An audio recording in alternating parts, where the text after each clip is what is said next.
everyone. Thanks for tuning in. Once again, you're listening to World Combat Sports. If you haven't heard, then you're about to. You know, it's Thursday, one day closer to the weekend, and the war of words have not ceased, y'all. We are waiting with all the Labor Day anticipation. Look, all our times invested. We definitely have to see this fight between Gary Russell Jr. and Devin Haney. Yes, we have to. Salute to everyone that's in the building, man. Alexander, what's good with you? Salute. Everybody who drop in through the live chat, man, be sure to hit that thumbs up button. You know what I'm saying? Do me a favor. If you ain't subscribed to the channel, do so. Now, hopefully I have two of my boxing compeers stop through and chatted up about this particular situation. Will we see a fight? From my understanding, it's been confirmed.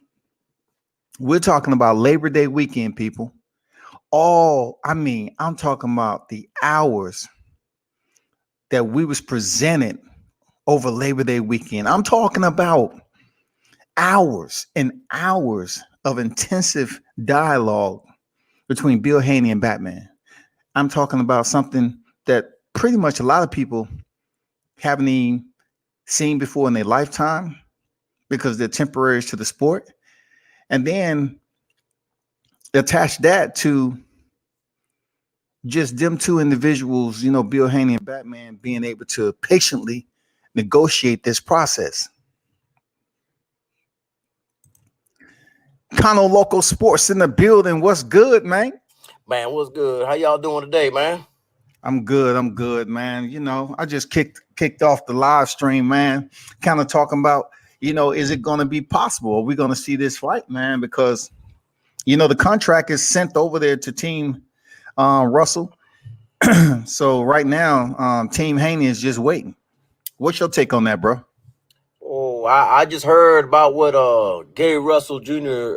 Replied back to it. He did confirm that he has the contract. The only stipulation he wanted changed in there was that if Gary Russell Jr. were to win, the rematch cannot take place in the zone. It will have to take place on his platform instead of the zone. And I don't think he's asking for too much when he's saying that because and I don't think Team Haney should have a problem with that because if they're confident they're going to beat Gary Russell Jr., then that would be null and void anyway.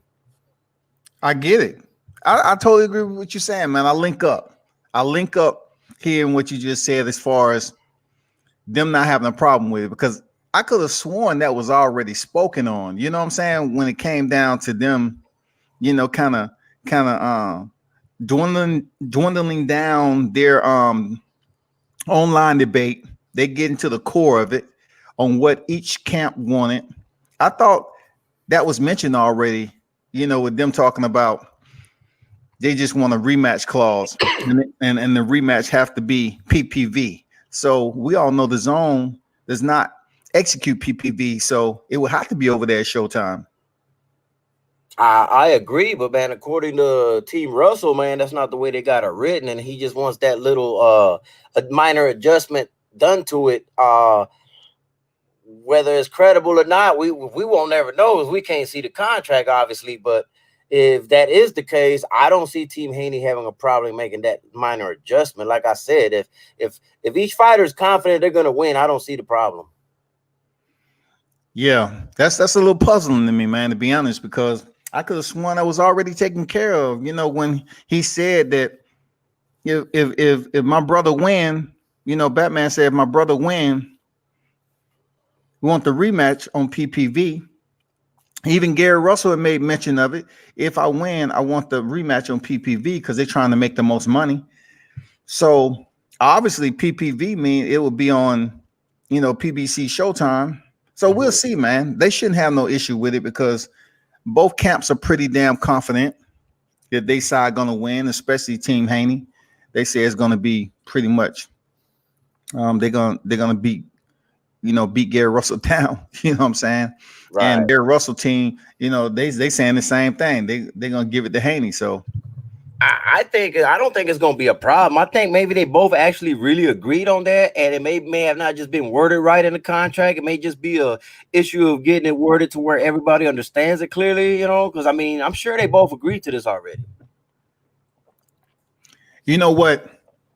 I want to ask you this though. I was looking at the video, right? So it's been a lot. It's been said about this fight. But when it comes down to it, we already know Gary Russell moving up 2 weight divisions. Okay. I don't know why people still talking about it. But in the interview y'all seen with Team Haney was the fact that, Fight Hype they kept reiterating the size. You being a trainer in the sport, you've been around, you in the gym. Do you think it's a significant concern for him to be moving up from 26 to 35 that's going to play out in the ring? I absolutely do not think that's going to be a factor because Gary Russell Jr. is really not a natural 126. He's actually been draining himself to fight in that weight. He walks around in the 140s, 143, 144 weight, just walking around. So, I mean, he's still got to drop some weight to get to 135. It ain't like he's gaining weight to make 135. You know what I'm saying? Mm-hmm. I get what you're saying.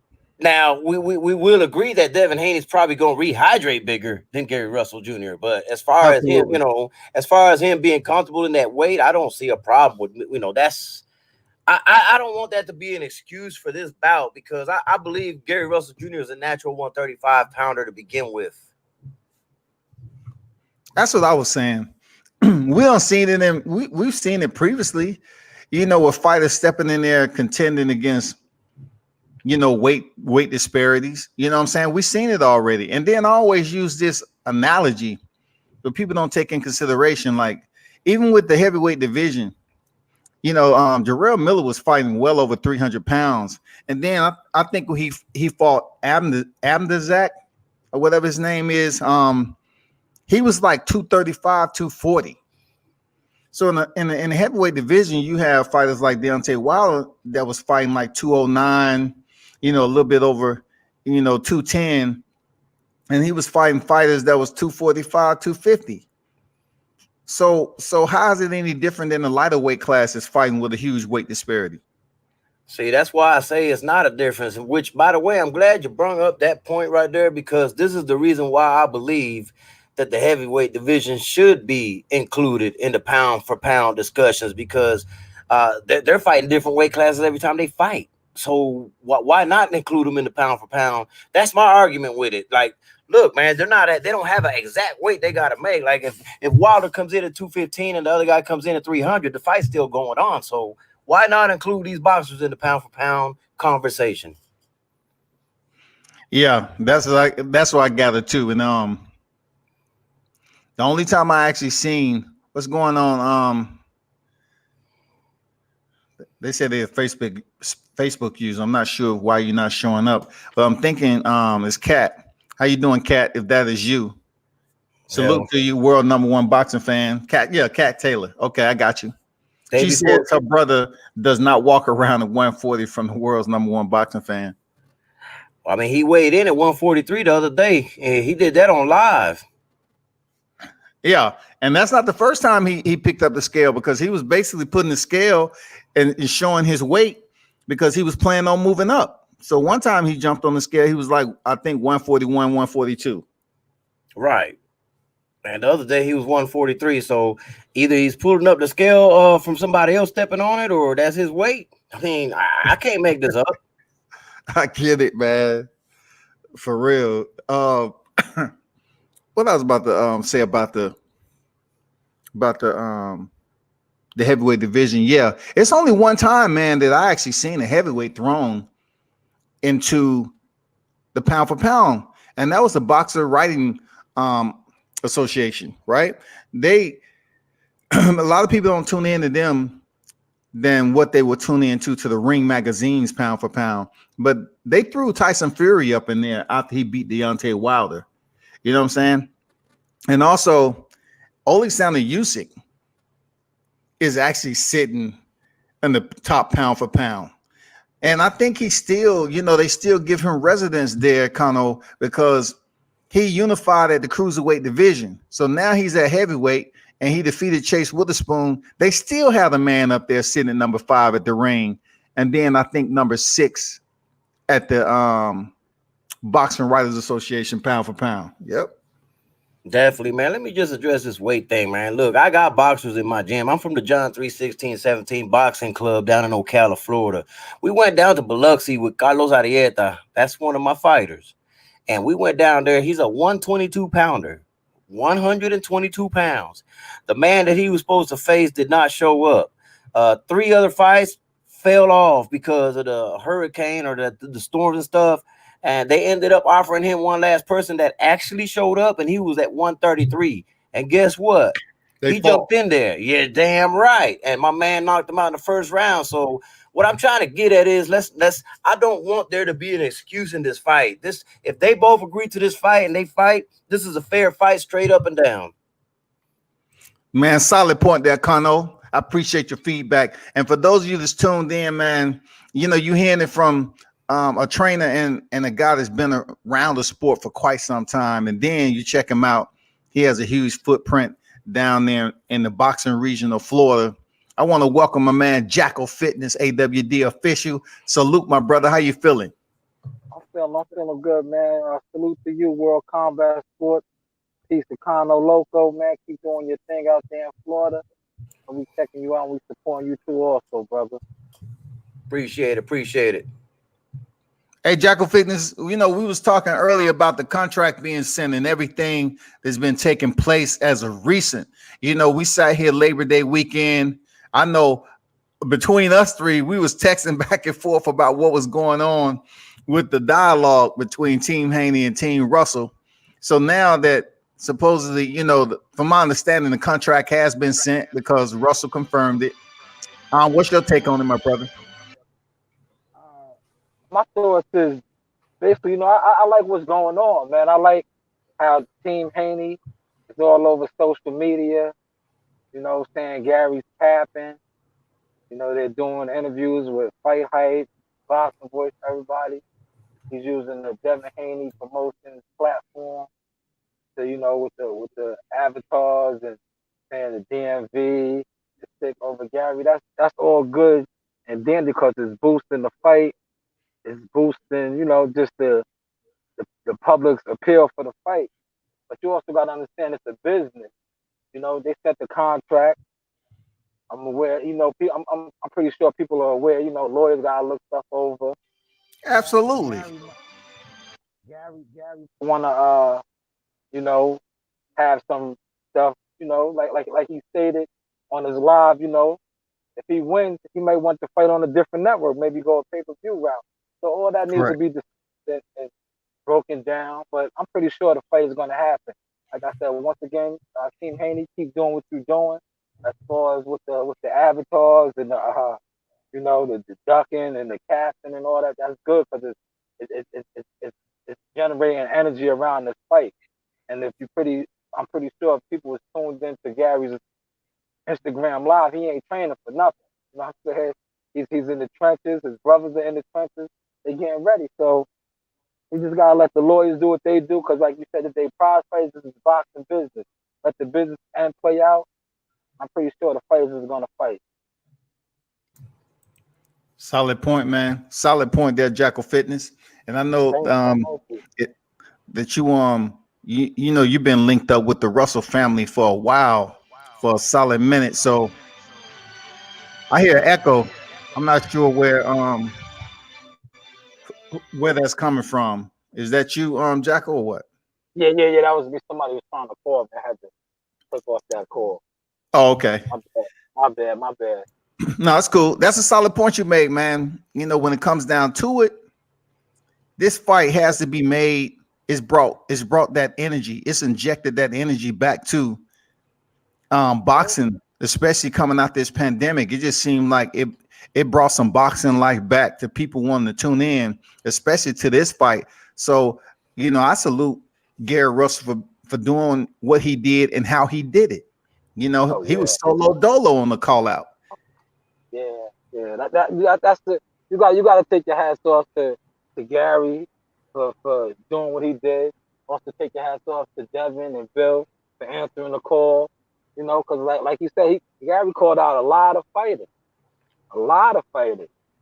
Team Haney stepped up to the plate, and that's where we're at. And to be truthful, you know, you see people talking about the casual fans and the hardcore fans. I think all the fans are excited about this right now. It's just not no. I seen a certain boxing group people talking about, oh, only the hardcore fans. No, this fight, if you go on social media platforms, this fight is being talked about just as much as a Tiafimo, Lomachenko, a Tank, Leo fight. So they can kill all that noise with this is only the hardcore boxing fans. I'm seeing casual fans talking about Gary and Devin Haney a possible showdown at 135. So like I said, like you said, salute to Gary, salute to Devin. You guys basically on your own, wanting to fight each other, generated a big buzz. Like that's all social media is talking about is Devin and Gary. So salute to Man, both of those guys and both of those teams for making that happen, man. And it just goes to show you if two fighters are willing to fight, all egos aside, all networks aside, it can happen. It can happen. man, I'm glad you brought up that point, man. That you're giving them both sides credit because I am the same way. I cannot be one sided on something that I don't have a dog in a race in, man. You got to give props, man, to both sides, man. You know because both of them actually been calling out people and they ain't been getting fights, man. So for them to even get to where that we at right now at this point is exciting for me. Yeah. It's good for the sport. It's like truthfully, as a boxing fan, if you're a real boxing fan, you got to be happy for the sport, man, because they're generating a lot of energy around boxing. No knocking the other fighters what they got going on, but the UFC is taking a lot of a lot of steam from boxing. But with this Haney Russell talk, it's bringing that that hoorah back to boxing. Man. You know, people really excited about this fight. They're excited about all the shenanigans that's going on social media about this fight with the ducking and the capping and the back and forth with Gary saying I'm gonna spank your little ass and Bill saying that it's gonna be Gary's retirement. Though that's all good. That's all good for the sport. That's all good to generate excitement around boxing. I hope these other fighters, I hope these other networks are taking notice, paying attention. You know, Hey, if this person wants to speak in, you got to click on that link that World Combat Sports has put it in there. That is how you get on here and speak your mind. definitely. Yeah, that's what I'm trying to tell her. Click on the link, Cat. I put the link over there. Click on the link and you'll be able to tune in and be on the platform. What I wanted to say is, when it comes to two good fighters, man, especially black fighters, black or I don't see it too much in Hispanic, Mexican.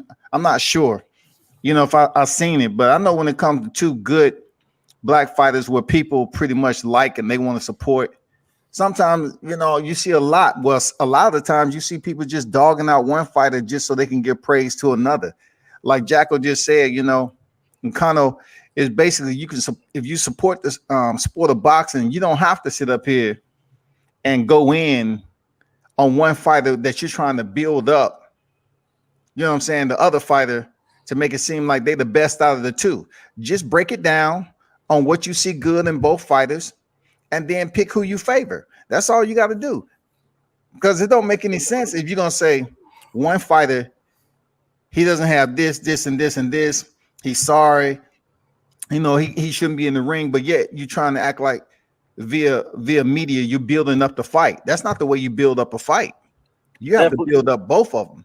Yeah, definitely, man. Because if you start discrediting one, now you're saying he's fighting a bum, supposedly the way you make it sound, and you can't do that, man. I mean, unless you are in that or you are in that team as a promoter, trainer, or the boxer itself, you can't really sit out here and be one sided with it. They have to be that way because they're part of that team, but everybody else should be straight down the middle. That's you brought both you brothers brought up an excellent point. That's the truth. Especially if you're trying to build the fight up. Throwing dirt on one fighter and shine the other fight up is not really going to build the fight up. It's going to have the fans thinking that the fight is lopsided, that one fighter is just going to steamroll the other fighter. That's not good.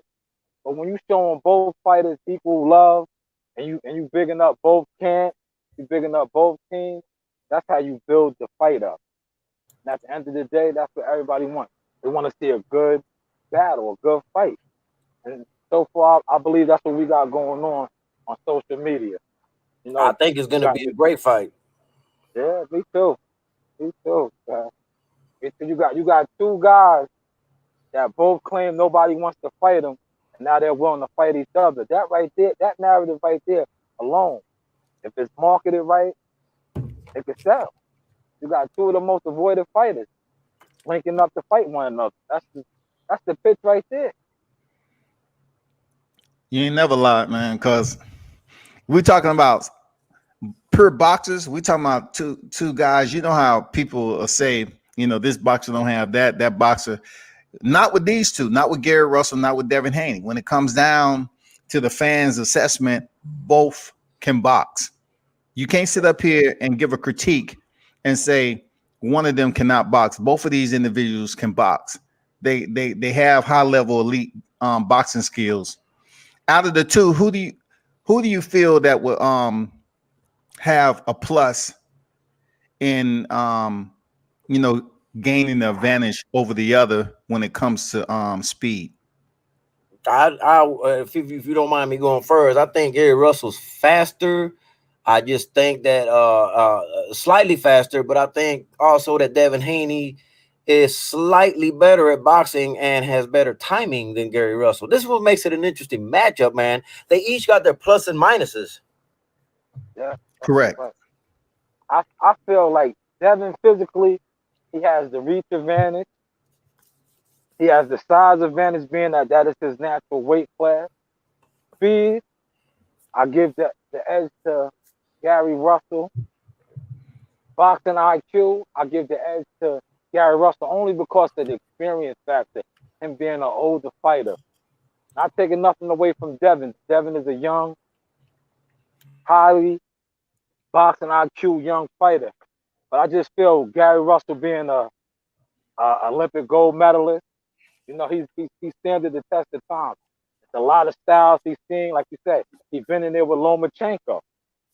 He's been in there with some of the arguably the best fighters. Everybody classifies Lomachenko as pound for pound one of the best fighters in the world. Gary Russell won 12 rounds with him. 12 rounds with him. So I would have to give that edge to Gary Russell on the experience and IQ. But as far as the reach and the physical attributes, you got to go with Devin Haney. So that's why this fight makes for a great fight. Because you got the fans that's saying Gary's too small. He's not going to be able to get on the inside. Devin's going to keep him on the outside of that 71. I believe it's a 71-inch reach. Yeah. On the jab. So this fight is a boxer fan's dream. Let's see what happens. Let's see what happens. I just don't want the narrative. Go ahead. I'm gonna let you finish. I thought you was done. No. You go ahead, Conor Loco. I just don't want folks to discredit either or. If they win, like let's say if Devin Haney is the one that's victorious this night, I don't want nobody to say, oh, it was because Gary Russell Jr. was too small and this and that. I want everybody to look at this fight as a fair fight, straight up and down, man. Whoever wins is just a better man that night. Yeah. But you know how the critics are, and that's gonna come up. If Gary wins, they're gonna say, oh, Devin was 21. He was too young. He was too young. Now, if Devin wins, they're gonna say, "Oh, Gary was too small. He's a little guy." Got that's the just echo, how Eric. the fans are. That's just how the fans and the critics are gonna be. But like at the end of the day, it's up to guys like us, you, Conor Loco, World Combat Sport.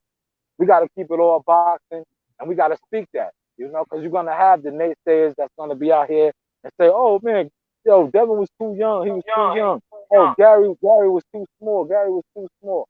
But it got to be guys like us that's unbiased boxing, that's calling it down the line. That got to keep pushing that narrative out there for the fans and for the true boxing people of the world. Drop them jewels on them for sure, man. Definitely. Hey, Eric, I see you in the building. You got an echo going on.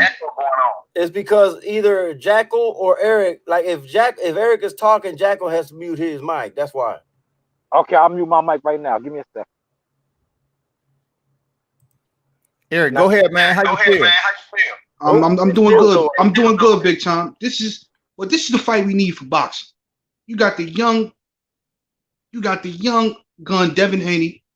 You got Gary Russell Jr., the veteran champion, like you said, is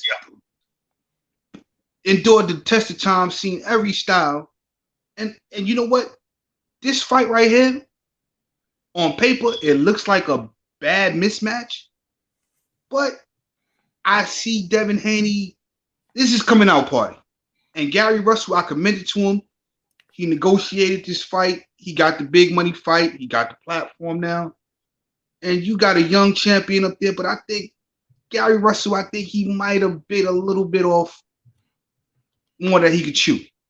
Because I think, like my man was saying, the size difference, I mean, this guy's seen every style, amateurs, pro, but I just think Devin Haney is a little too much at this. I think it was done strategically by Haney's team to get the Russell fight, but I just think he's a little too much for Gary Russell. This is going to be Haney's coming out party. I kind of see this fight. I see Russell getting KO'd with the 8 rounds. What do you think? So let me are you listening to the live? Yeah. Okay, if you talking into your phone because you can mute your live and still hear me. Okay, let me mute my mic. Yeah, so when it comes to you thinking it was a setup by Team Haney or Gary Russell was the initial call out. I mean, he was the initial voice on the call out, right? So if you look at what Gary Russell has been able to do, let's just go back to what everybody talk about there, Eric. They talk about the Lomachenko fight, right? So when it comes down to that split decision loss, he actually earned a knockdown in that fight, which really wasn't counted towards the scorecards, which potentially would have evened that up.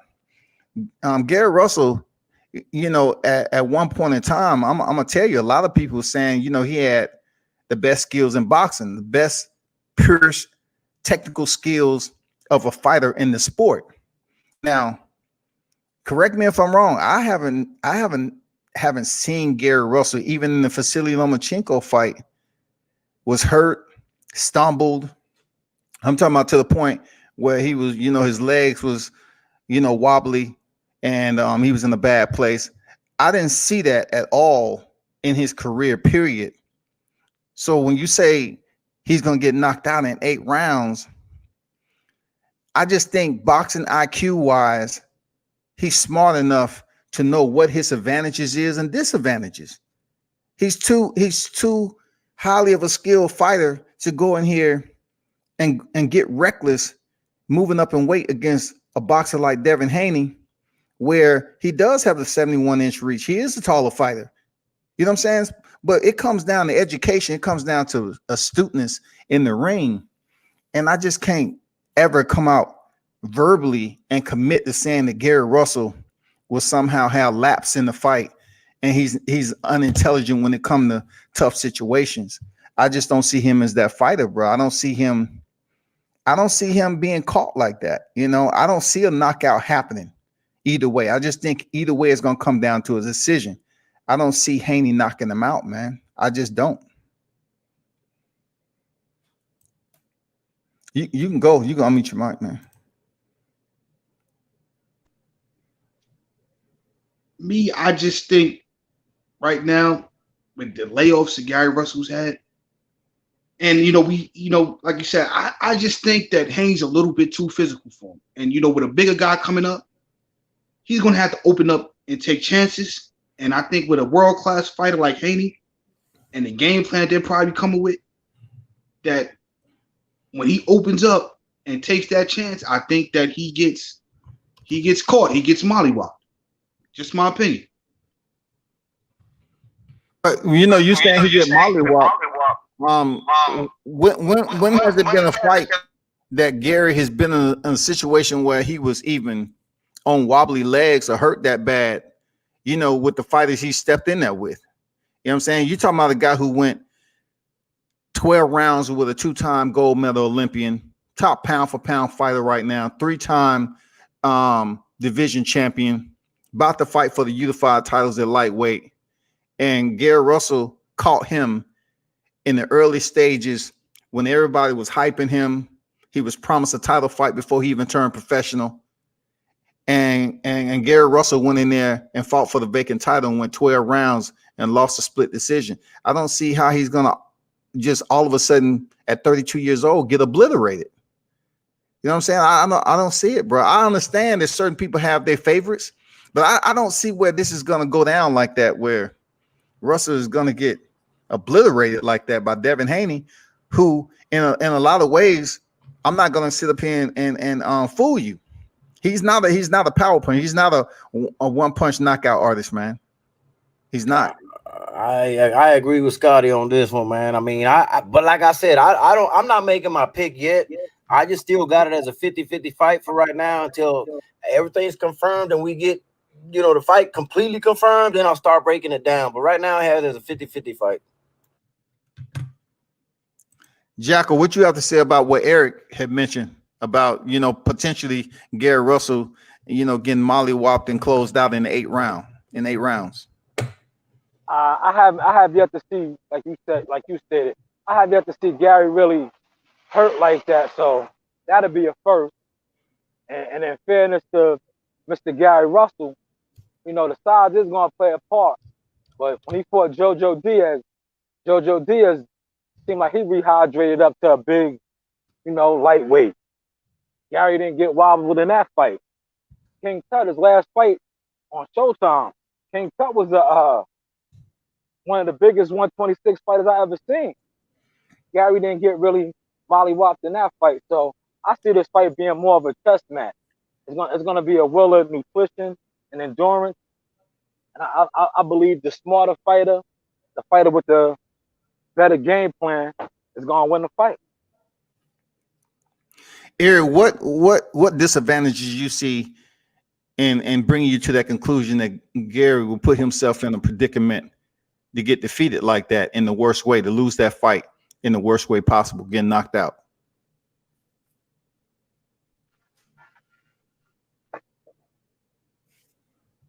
I think Eric got his mic muted. Huh? Go ahead, man. You good? Go ahead, and even though trying to get on the inside, even though Haney's not a big puncher, but I believe Gary Russell is going to go in there with try to prove something. That like I'm tough, big, bad. I think his emotions is going to get the best of him, and I just see Haney. I just see Gary Russell getting knocked out in 8.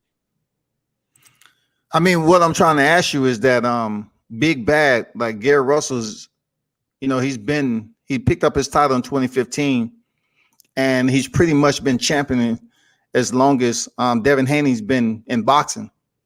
So being that his only loss on his record is from a 2-time gold medal Olympian, where are you coming up with the conclusion that all of a sudden he's trying to be big and bad when, he called out the 26 pounders, the champions, no one wanted to fight him.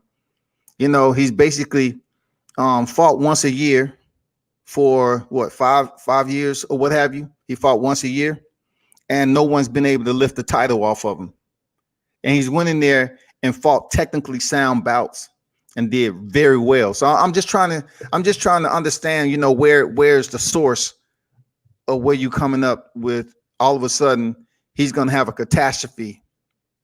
It's going to be an absolute catastrophe when he's stepping there with Devin Haney, who's you know what I'm saying? Even though he's at the 35 division, he's a world champion. Gary Russell has proven that he can fight once a year and still come in and turn it up. Man, you know what? The more. Go ahead, Connor. I said the more I'm listening to everything going on over here, the more I'm starting to favor Gary Russell Jr. in this fight. I am now starting to favor Gary Russell Jr. slightly. I'm just looking at it as from a boxing perspective, man. I just don't see where, people coming up and talking knockout. We shouldn't be talking about knockouts. We're talking about boxers who are extremely astute at their craft. I'm talking about they're fighting on the highest level. They just haven't went in there and been in a position where they place themselves in a reckless moment where people are questioning, are they smart enough, to be champions? No one is questioning that. No one is saying, how did they get the belt? No one.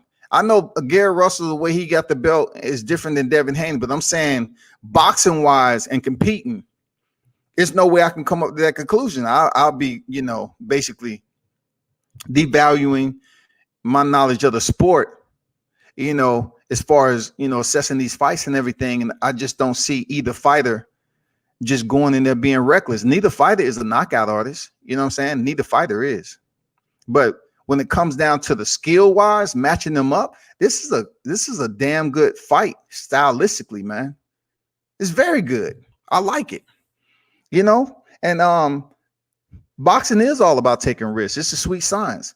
This is not the first time we've seen Sugar Ray fought Donnie the Blonde Lenon at a catchweight, and Lenon, he was a 175er, a light heavyweight, and Sugar Ray moved up and fought him and was dropped early on and recovered and ended up stopping Donnie Lenon. So it's proven that you can move up and weight and still make it happen.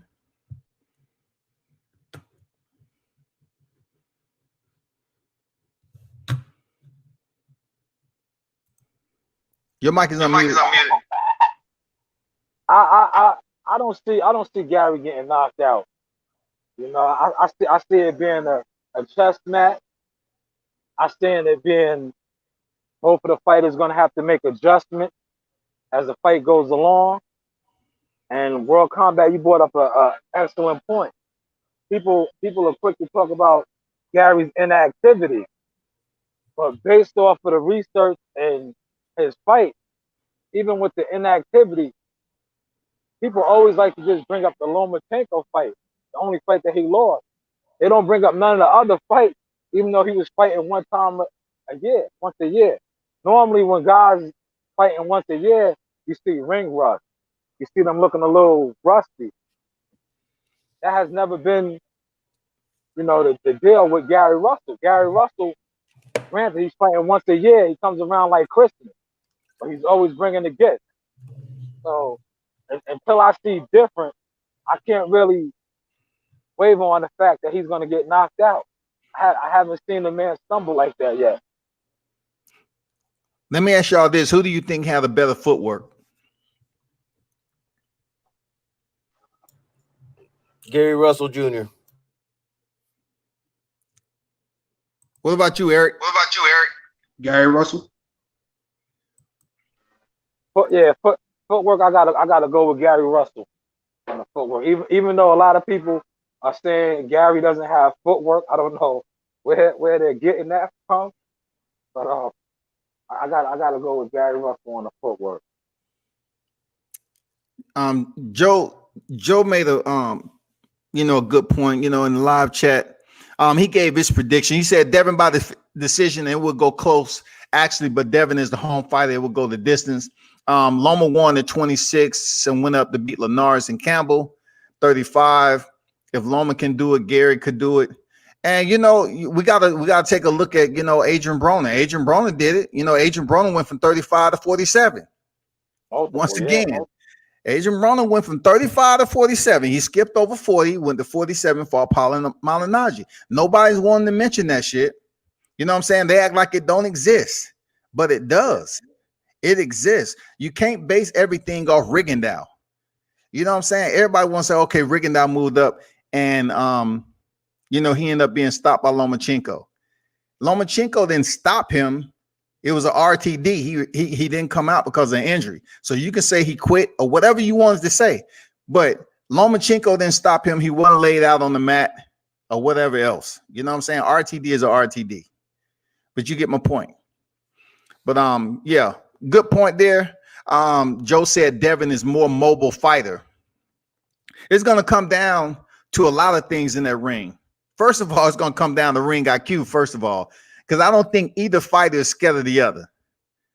You know what I'm saying? I know a lot of people talking about, it's Cap, Gary, Mr. Cap. I don't think either fighter is scared of one another. Nor do I see Gary Russell or Devin Haney going in there really not having out a filling out process in this fight. I just don't see it happen. It's 12 rounds, and both of these fighters want to make it worth their while. They want to put on the best performance. And I think that's what's going to happen. I mean, I hope the fight is signed off and we get some back before the weekend that we can really start talking about, the outcome.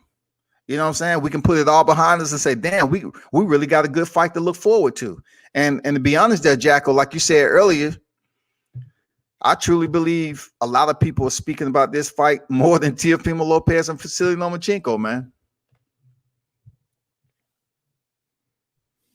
Yeah, they really are. Listen, on my job alone, not a lot of boxing fans, but guys have been talking about, the Gary Russell, Devin Haney, man, that's going to be some shootout. When guys on my job talk about fights, that's when I know it's really, getting out there, because I work with a lot of UFC guys. So for UFC guys to come into work and tell me about Gary Russell and Devin Haney, it's touching some ears. I just want to say that. Okay, you got some of the mixed martial artists on your watch. I hear you. Yeah. Let me ask y'all this. As far as punching power goes, I don't, I cannot sit up here and confirm, my assessment that either fighter is a knockout artist per se. I do believe each individual fighter has pretty good power, pretty decent power to basically disrupt the rhythm of the other sometime during this fight. I do believe that both fighters can hurt one another. It all depends on, the amount of punishment that's applied during the fight. Who's able to have success or whatever. Eric, what do you think about, punching power? I know you said that Devin Haney, you see him knocking out Gary Russell Jr. in 8 rounds. What other fight or fighter that's on his record can you match up to being the caliber of Gary Russell Jr.?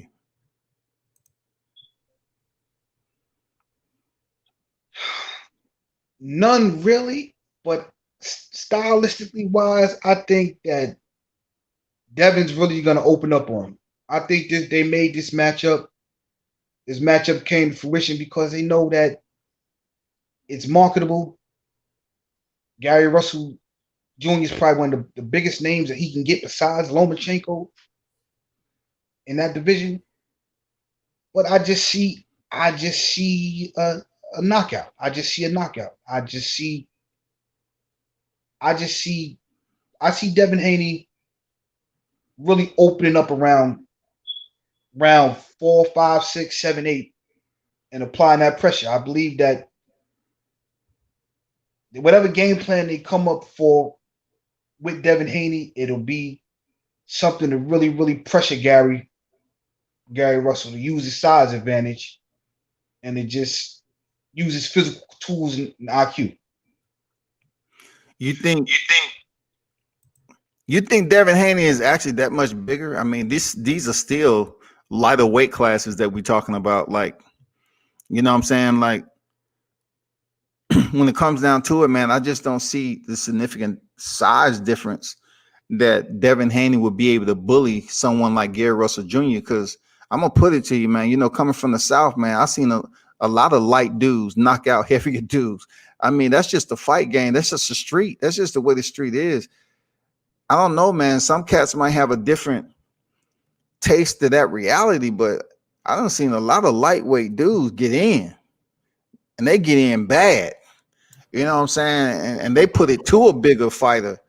I just don't see it playing out like that. I just don't see Gary Russell and his boxing intelligence, man. He come from a boxing family, man. Them dudes, man, I'm telling you, like, I don't know why people just discounting Russell like this is gonna be a knockout. Y'all must not know the cloth they cut from. I just don't understand where people are coming up with this scenario from, man. To be honest, I just don't see it. It's something I can absorb, because I know dudes. I seen dudes like Russell growing up, and you can underestimate, their physical appearance and think they weak, but them the kind of dudes that'll set you straight real quick, man.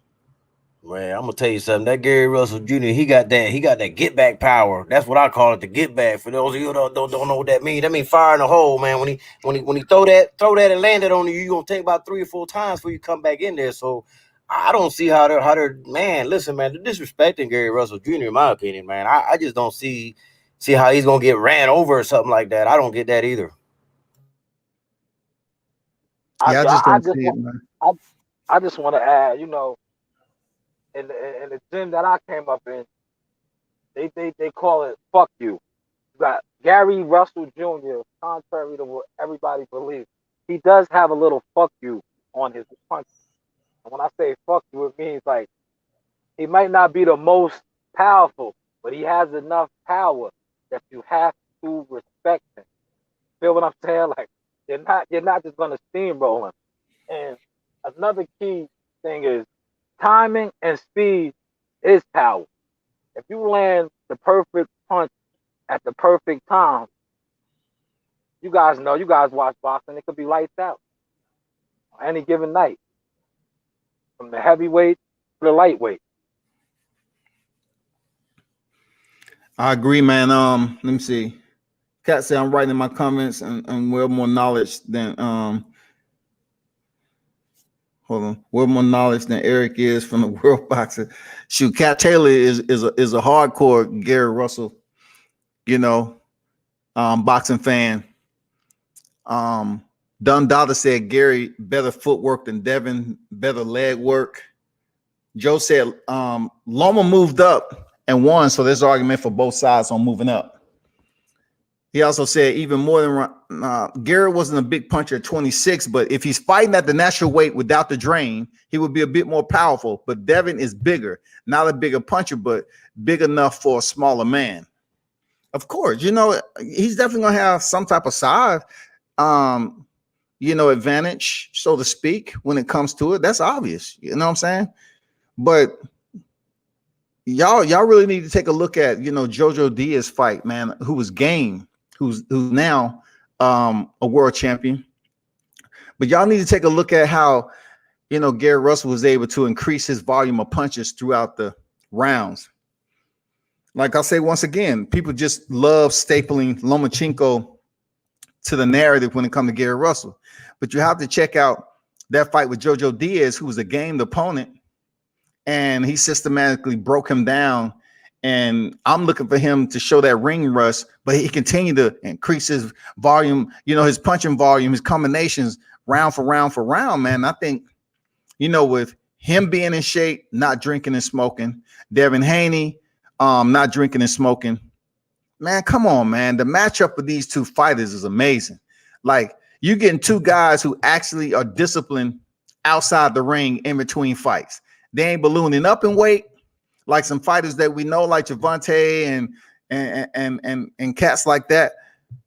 So when it comes down to it, man, they probably in fight shape right now. They just gonna get in camp, get the sparring in, show up. They're not gonna have any problems making weight. There's not gonna be any suspense to that shit. But it's gonna come down to who's smarter, attrition, and who can delegate the most authoritative fight plan. That's what it's going to come down to. We might just see a pure boxing match for 12 rounds. I don't see the knockout though, but I just don't see it, man. I'd be shocked. I'd be shocked if he even came close to it. Easy work boxing say the fight won't happen. Hey, fellas, listen, it was good, man. World Combat Sports. I'm gonna have to run, man. But I appreciate you opening your platform, allowing me to speak. I'm going to favor Gary Russell Jr. slightly. That's going to be my final prediction while I'm on here. Shout out to Jackal Fitness, Eric McRae, Kat Taylor on the commentary, because he stayed. I don't know if it's a he or she. I can't see the picture, but She stayed real busy in the comments, man. So hey, shout out to all, man. You know, kind of local sports. Hey, y'all be sure to subscribe to Common Local Sports, man. All right, salute the next time, my brother. Yeah, salute to you too, Cono Loco. Yeah, you have anything else you want to say, Eric? I know you haven't chimed in Say, for a Eric, minute. I know you have chimed in for me. Hold on. Give my mic back up. Like I said, man, I just see this is Devin Haney's coming out party. I just see Gary just bit up to me, in my opinion, a little bit too much more than he could chew. Okay. All right, cool, man. Hey, appreciate you stopping through there, Eric, man. Until next time, man. Support the channel and you know, hope you tune in again, man. Salute to you. Thanks for dropping in. Yeah, I just wanna close on and say this, that I hope the fight does happen. I'm excited to see this fight. You know, it really it brings back that old feel of the Ray Leonard, you know, the Hagglers. You know, you getting two, like you stated before, you getting two top notch, high level professional skilled prize fighters that take they art serious.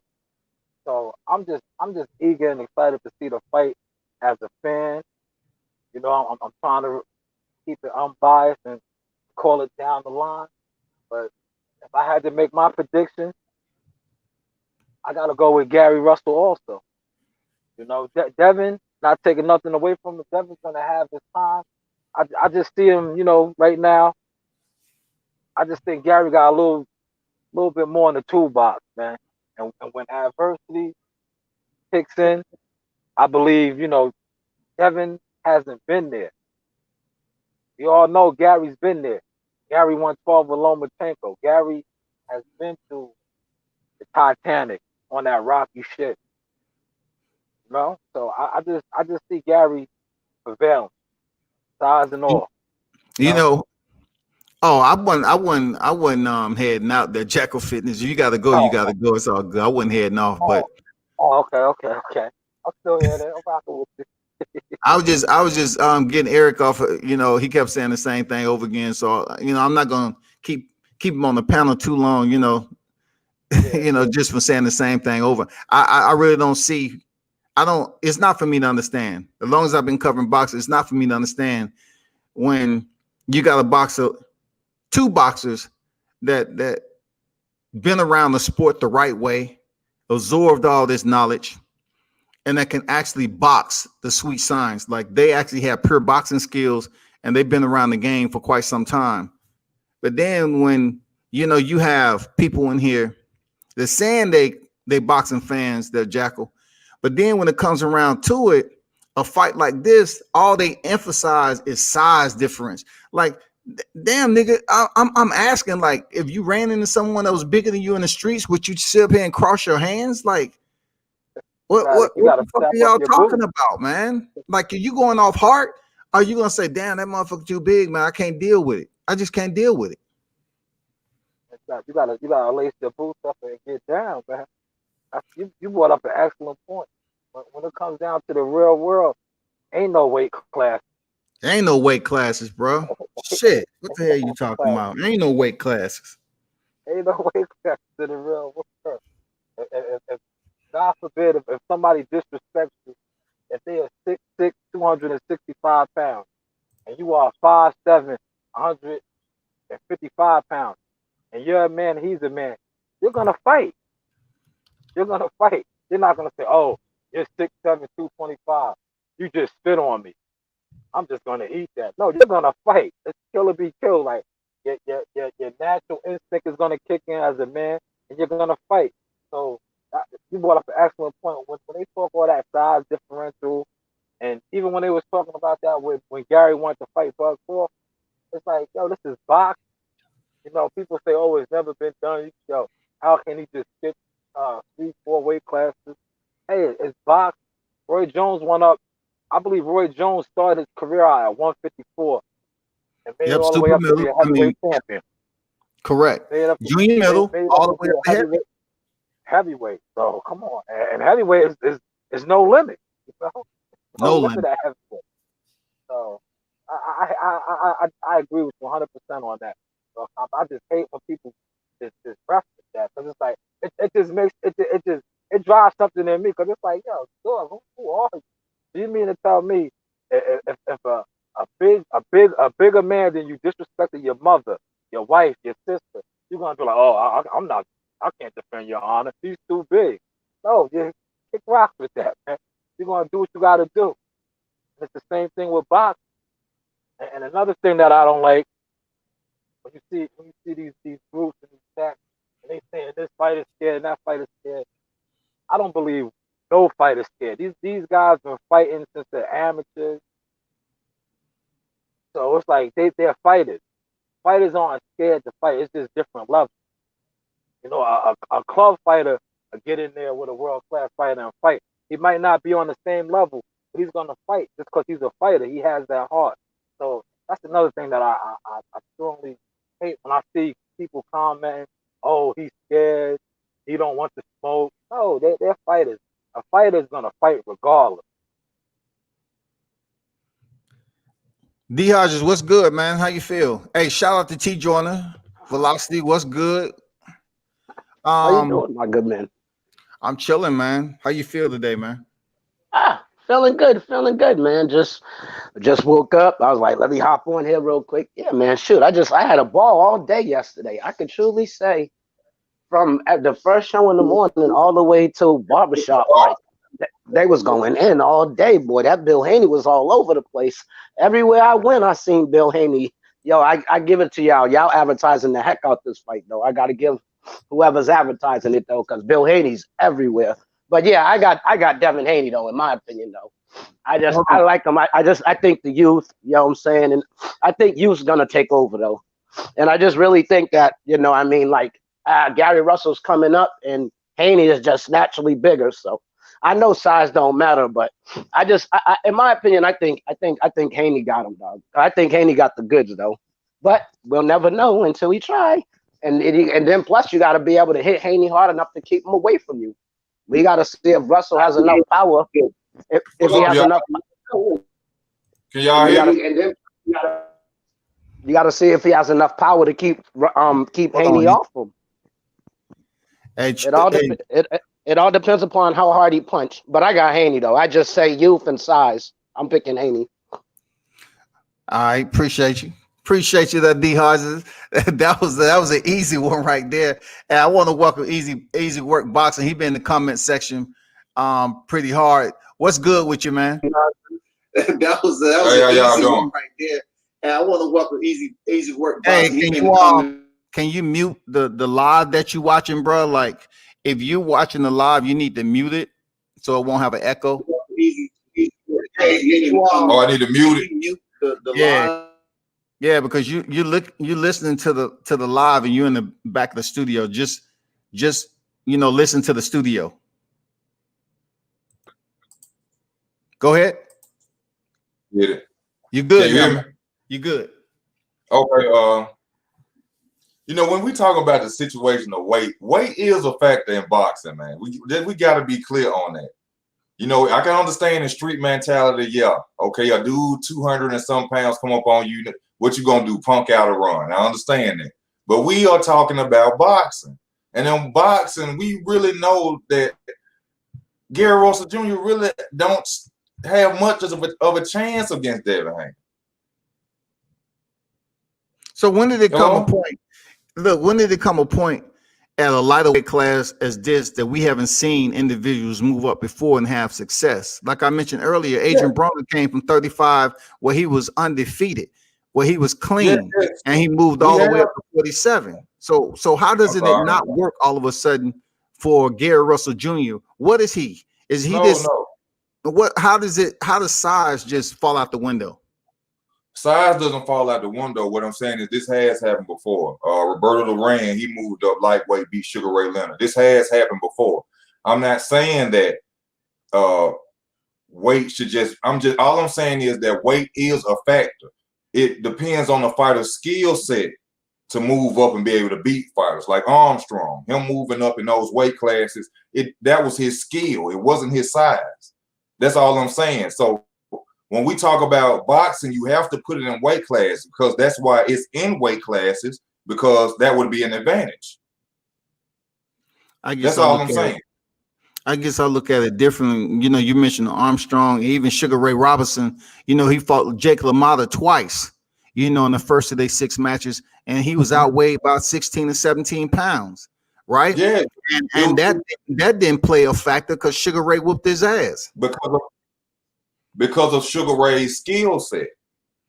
Now, we all know that Gary Russell Jr. has a great skill set, which gives him a great chance of beating Devin Haney.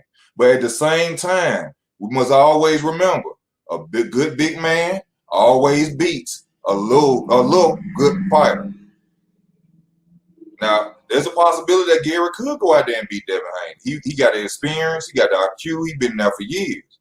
But don't nobody be surprised if Devin Haney become victorious. That's all I'm saying. Well, I don't think the only reason why I know why Manny did it, and everybody keep bringing up Manny because he had the power to do it. You can't forget Manny was going up in weight and knocking people out. It's like you gotta have like with Manny. You gotta if you think about it, he's knocking people out. He knocked people out from what 110 to what 147. So it's like you gotta have, and I don't think Gary Russell has the power to really keep them 135ers off him. But he might though. But I don't know. He in my opinion, he don't seem like he punches hard enough to be up at 135. That's just my opinion. See, if Gary Russell was draining weight, I agree with that. If Gary Russell was draining weight to be at 26, and that wasn't his natural weight class that he, you know, committed to contending with in boxing, now he gets to come at a comfortable weight where he will feel better. He don't have to cut weight or any of that. Don't you think that, you know, power will play a better factor? I'm not saying he's going to come in there with increasingly, you know, change of power, you know what I'm saying? But I'm saying equally stepping in there with the taller, bigger, rehydrated Devin Haney. Don't you think Gary Russell would be a little bit more comfortable in there at 35 than he was cutting weight at 26? Yeah, I agree with that. I think he'll be more comfortable. Yeah. I think like you said, he was really having weight issues anyway. Yeah, man. People look back at the Olympics, he had a weight issue. You know what I'm saying? He wasn't able to step in and do what he's supposed to do at the Olympics. And then he had a situation with Lomachenko where people fail to mention that he actually came down from super feather to face Lomachenko. They wanted him to come down at a feather. So I kind of believe what Gary Russell was talking about when they thought they was only 1 pound off, and then come to find out that the scales was different and they was 5 pounds over and they had to lose the weight. They went and lost the weight. So why he ain't getting no credit for the mentality to go in there and make the fight? He could have just as well bailed out on Lomachenko and said, fuck it. But they lost 5 pounds and they went in there and he still went 12 rounds, bro. Now I agree that to me, when watching that fight, that wasn't a A1 Gary Russell Jr. That wasn't the Gary Russell Jr. that wasn't him. That wasn't him. And Lomachenko will never give him that shot because he was stood. Good point. He didn't give up. That's why I got a lot of respect for Gary Russell Jr. He from the way I saw that fight and looking at it, he was dehydrated in my opinion, but he didn't quit, and that's what gave me a lot of respect for him. You know what I'm saying? Yeah, I agree with you saying, man. Solid point, bro. That's why I was saying earlier that easy work boxing is that, you know, heart has a lot to do with it, because I done seen a lot of big motherfuckers get drowned because they didn't have heart. You know, and you know, just because they professional fighters, come on, man. We know what happens on the lower tier when you become a professional. It's a lot of cats that come professional and they never should come professional fighters, man. And yeah, I just want to add on to the, you know, a lot of people say sparring is sparring, but if you go in these gyms, you see smaller guys sparring with big guys all the time. So I'm pretty sure in Enigma Boxing Gym. Gary Russell sparred some bigger guys because if you're familiar with that gym, it's all different size fighters in that gym.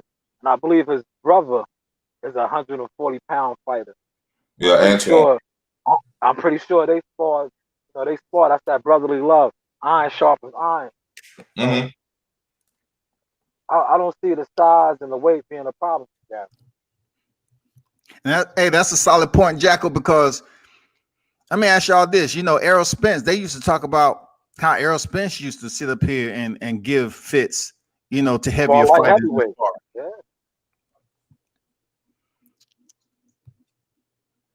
What's your take on that, Easy? On the weight, still on the weight? Yeah, because like for me, I feel that I don't know, you jettison the fact that it's boxing and weight isn't. You said weight wasn't a factor, right? No, I said weight is a factor. I mean, said weight is a factor, and I'm saying it isn't in a point because you know if your mindset is there, man, you have the ring IQ to go in there, and you have the courage. First of all, you have the courage to go in there and fight. It's a lot of situations that those type of individuals have faced in life general, and they can go in there in the boxing ring and smart enough to set traps, man, and just use their experience to sit up here and win a fight where they have the weight disadvantage. But that depends on that fighter. See, we looking at Gary Russell Jr. just because of the fast hands. Let's not get this misunderstood. He is no Floyd Mayweather. He is nowhere an elite boxer like that. Gary Russell Jr., yes, he is the longest reigning champion, but he is one-dimensional. He only depends on his speed. So And him going in my up, opinion, I'm sorry. I'm sorry. And in my opinion, he is one-dimensional. He only depends on his speed. I watched him fight the Asian guy, King Tut. He almost lost that fight because he was drained and tired in a 6-7 round. Now, Devin Haney stays in shape. Devin Haney is a bigger fighter. Devin Haney has more tricks in the bag than Mr. Gary Russell Jr. That's why he will not be victorious against Devin Haney. I think it's because his reach too, dude. How are you going to get close to Haney? Haney's arms are mad long, dude. Exactly. He's way tall. That reach is going to be crazy. And Haney, he know how to measure with that jab. He's going to measure him up with that touch. Not only that, let's not forget who trained Devin Haney. Okay? Yeah, plenty of people. Yeah, he got some OGs in his corner. It's one person. Let's not forget who was on him, who really trained him. Floyd Mayweather Sr. That jab will be more effective than you ever seen in your life against Gary Russell Jr. How will he be able to get past it? How? Gary Russell Jr. is not a body attacker. He don't attack the body. Am I wrong? You're not wrong on the jab. You're not wrong. You're not wrong on. Will have to become an entire different fighter to beat Devin Haney, and he will not do it because he's been the same fighter for years. And I love Gary Russell Jr., but it's just the truth. He ain't changed nothing. He ain't switched nothing. All you see is fast hands. That's it. It's gonna take more than that to beat Devin Haney. That's just my opinion. I concur on a lot of what your narrative was as far as him, who trained him. Okay, you know, we don't mention that too often because he's not in the picture right now, but I get it. But then again, we also have to look at the fact that it's up to Gary Russell to study film, which I'm pretty sure coming from a boxing family, they're gonna study film on Devin Haney. Sure. And they just didn't start studying film this past weekend on Labor Day. You know what I'm saying? So I'm pretty sure they have a plan. And also we have to bring back in there the fact that if you said that he didn't look good against King Tut, don't you think maybe that might have been a reason, him being 32 years old, that he said, you know, it's time for me to move up just a little bit so I can feel comfortable? No. Floyd Mayweather moving up. Floyd Mayweather was almost 40 years old, man. And Pacquiao is still out there right now at 40. We're not going to use age. No, I'm talking about everybody's body system is different, bro. If their body system is different, they ain't doing everything they saying they doing. That mean they out there drinking it. See, you know something? Have y'all ever seen this video when they talking to Mike Garcia and Mike Garcia tell the fans straight up? He said, "Yeah, I drink. Yeah, I drink. I ain't an alcoholic." He was on ES News. They all get down. They human beings. Yeah. You want to enjoy life? They got money. But all of them don't follow the correct procedure to be the Floyd Mayweathers, to be the Sugar Ray Leonards. A lot of them are not doing that.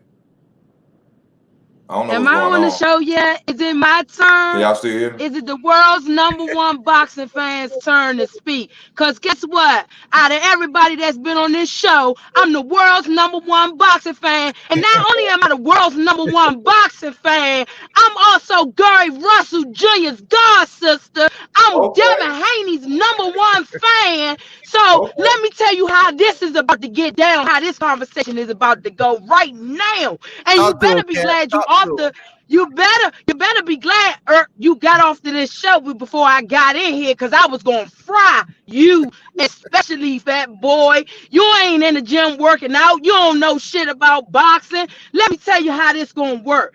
For y'all that don't know boxing, y'all need to start studying the fighters. I'm sick and tired of these so-called spectators calling themselves fans, claiming that they know boxing, but they don't study none of the fighters' boxing styles. I support over 200 plus pro fighters around the world, and I study all of their boxing styles. When you do that, you can start understanding what boxing really is. And the only reason why I'm on this show right now is because I know Scotty. Because any other time, I've been seeing the little stuff on Gary. I haven't watched none of the publicity. As a family, we do not even talk about all the gear hype. You know what I'm saying? We don't sit down at the family table and talk about all the publicity that's going on with my brother. So I don't get caught into the swing of things. But when I'm looking at online and I see that Scotty White has a whole conversation going on, I feel the need that I need to step in, because this is a whole conversation going on about my brother. It's about my brother. We're not talking about a fighter that I love so much. We're talking about my brother here now. So I feel the need. Yes, I'm about to say something. Let me tell y'all something. First of all, that coach that got on here earlier, please get facts before you start talking about you believe. I believe. I believe it's not facts, baby. If you've never been around my brother and his family, then you really don't know my brother. You cannot ever, don't lie on my brother. My brother, Gary Russell Jr., does not walk around at 140 pounds. I own a trucking company. I drive over the road. When I went home about a month ago, I stepped at the house and I looked at my brother, and because I haven't followed none of the publicity, and I happened to look at my brother and I said, I grabbed him and said, so it is true, huh? You gained weight. My brother do not walk around at 140 pounds at all. Never. He does not walk around that big. That is huge for my brother. Let me tell you something. 135 pounds is huge for my brother. That's my younger brother's weight class. My brother do not walk around in the same weight class as Antoine. No, I can ask he you something, don't. Cat.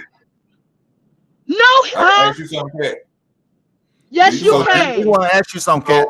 so by you saying that your brother doesn't even weigh that weight, would you say that would be an advantage for Devin Haney in that fight? Let me tell you about this, how this And fight hold on, gonna hold go on, down. hold on, No, rephrase. let me tell you this. Devin Okay. Haney is a bomb fighter. Look, I'm Devin Haney's #1 fan too, baby. Don't get it twisted.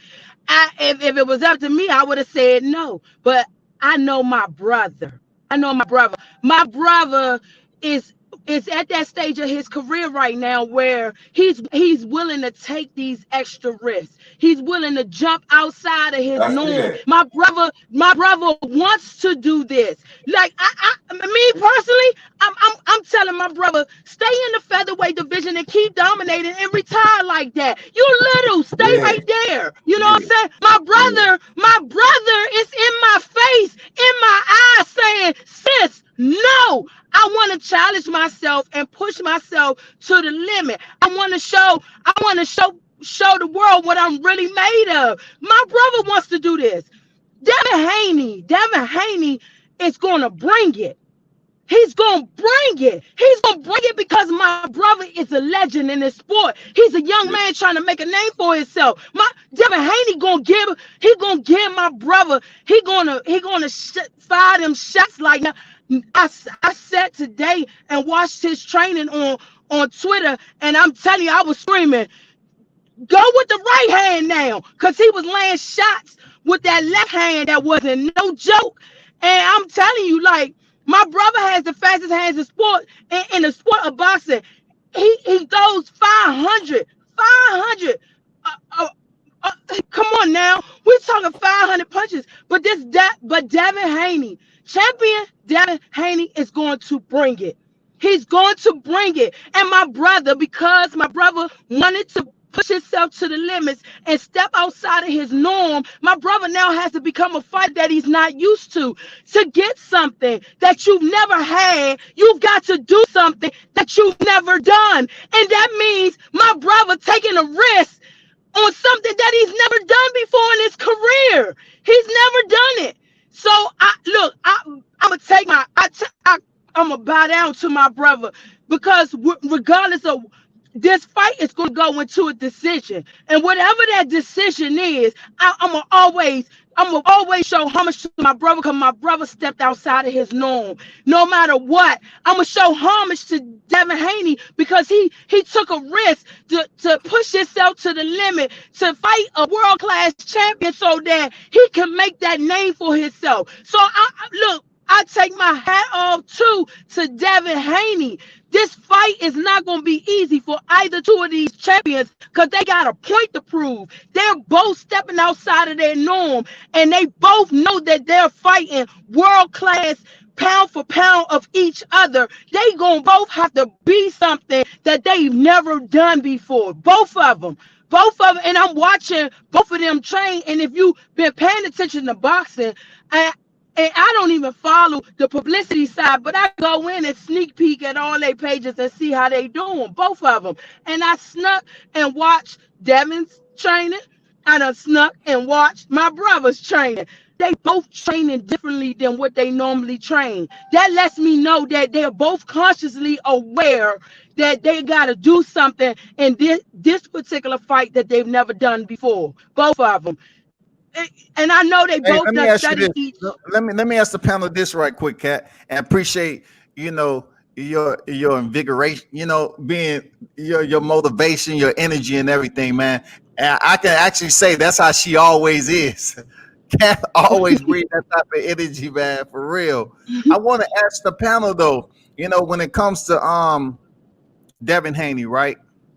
What do you see as far as something that he himself may be thinking that will be a problem for him when it comes to Gary Russell Jr. and vice versa? What do you think a primary issue, that they're basically assessing right now, they studying up on, that'll be a problem? Because I know we don't talk about height, we talk about reach, but what is going to be a primary factor that you all look at that Devin Haney is saying, okay, I really need to pay attention to this?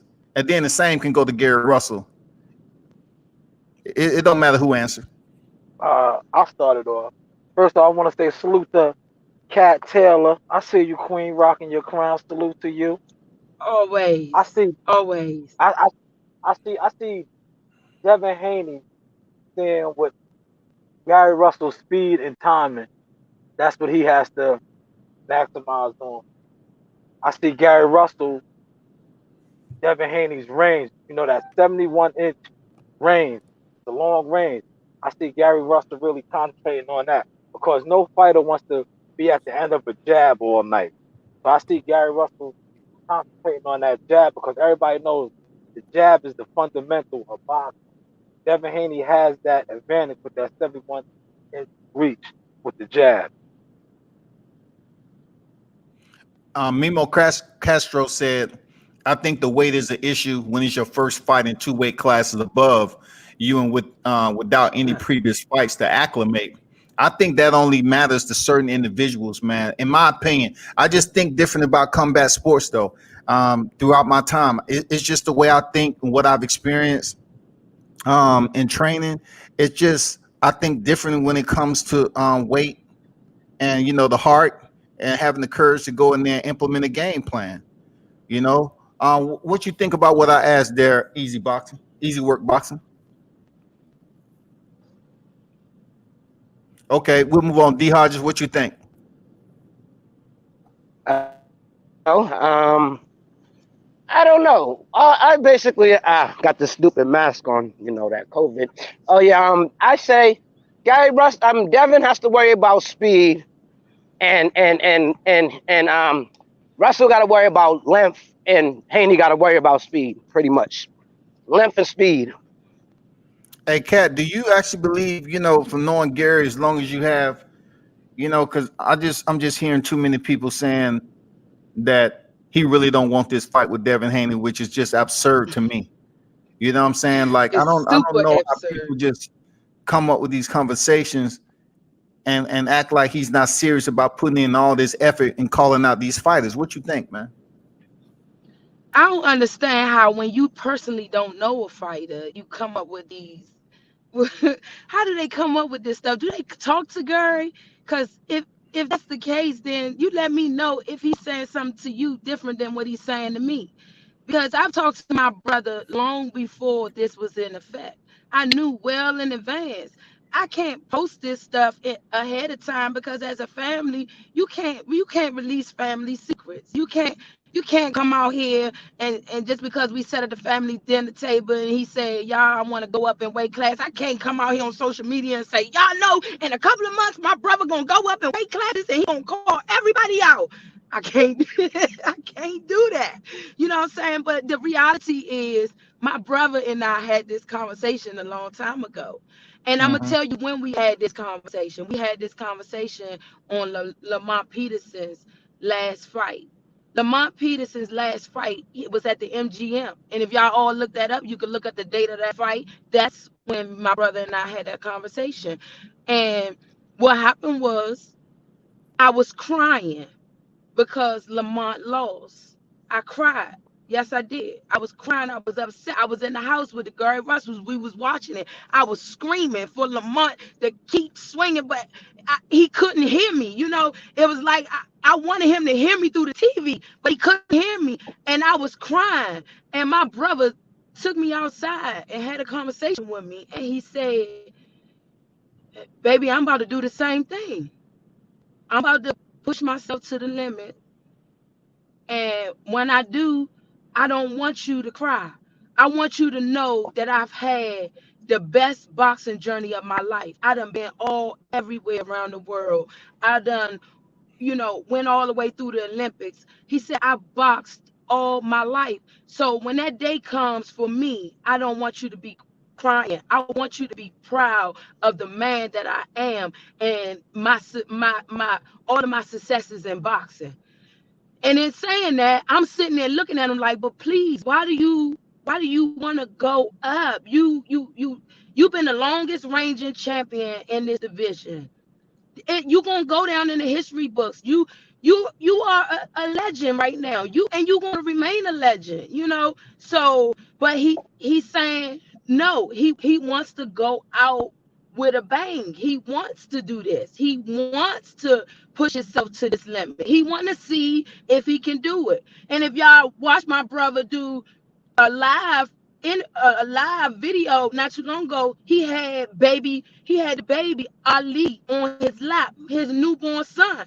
He had his son sitting on his lap, and my brother looked at my nephew and said, don't you ever let nobody tell you you can't do something. Yeah, You I remember can't that. do something. Yeah, so and I looked at him and I commented on that post and said, but at the same time, you make sure you keep a network in your corner that's gonna be there to support you when you up and when you down. Because no matter which way the tables turn for both of these fighters, I'm gonna have to be there to support both fighters through this moment. It's only gonna be one winner unless this fight turns out to be a draw. And I always scream draw for every fight, and I be hoping I look up one day and win on a bet, and everybody be like, dang, I should have listened to Cat and got that draw. I look, every fight, when it's a fighter, two fighters that I support, I always start hollering draw, draw. It's gonna be a draw. But reality is, I know that this particular fight not gonna be a draw. It's gonna be one winner gonna come out of this.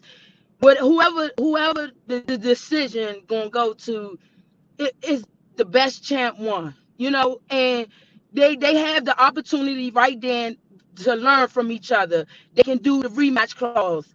Y'all could do the rematch, come back and do it again.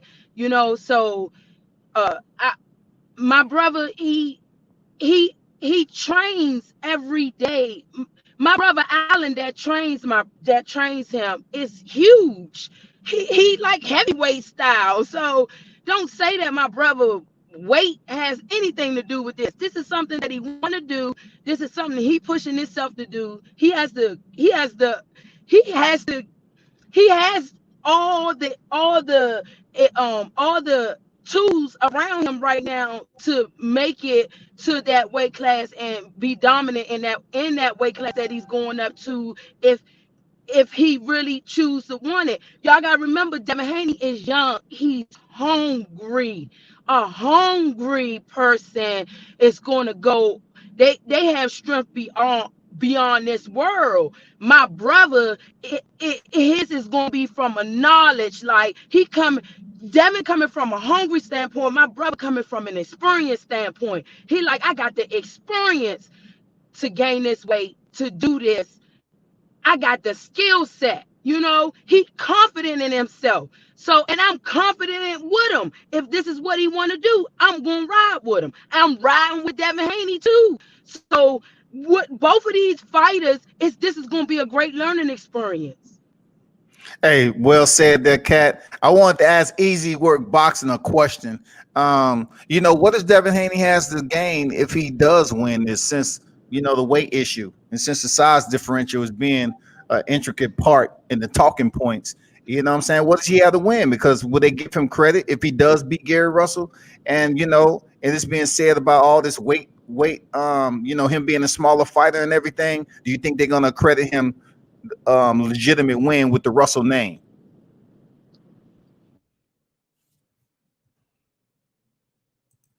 His mic off. Unmute your mic there, Easy Work. I'm trying to unmute it and I can't unmute it. Oh, I got it. Can you hear me? Can y'all hear me? Yeah. Oh, I'm sorry about that. Will he receive credit for beating Gary Russell Jr.? Yes.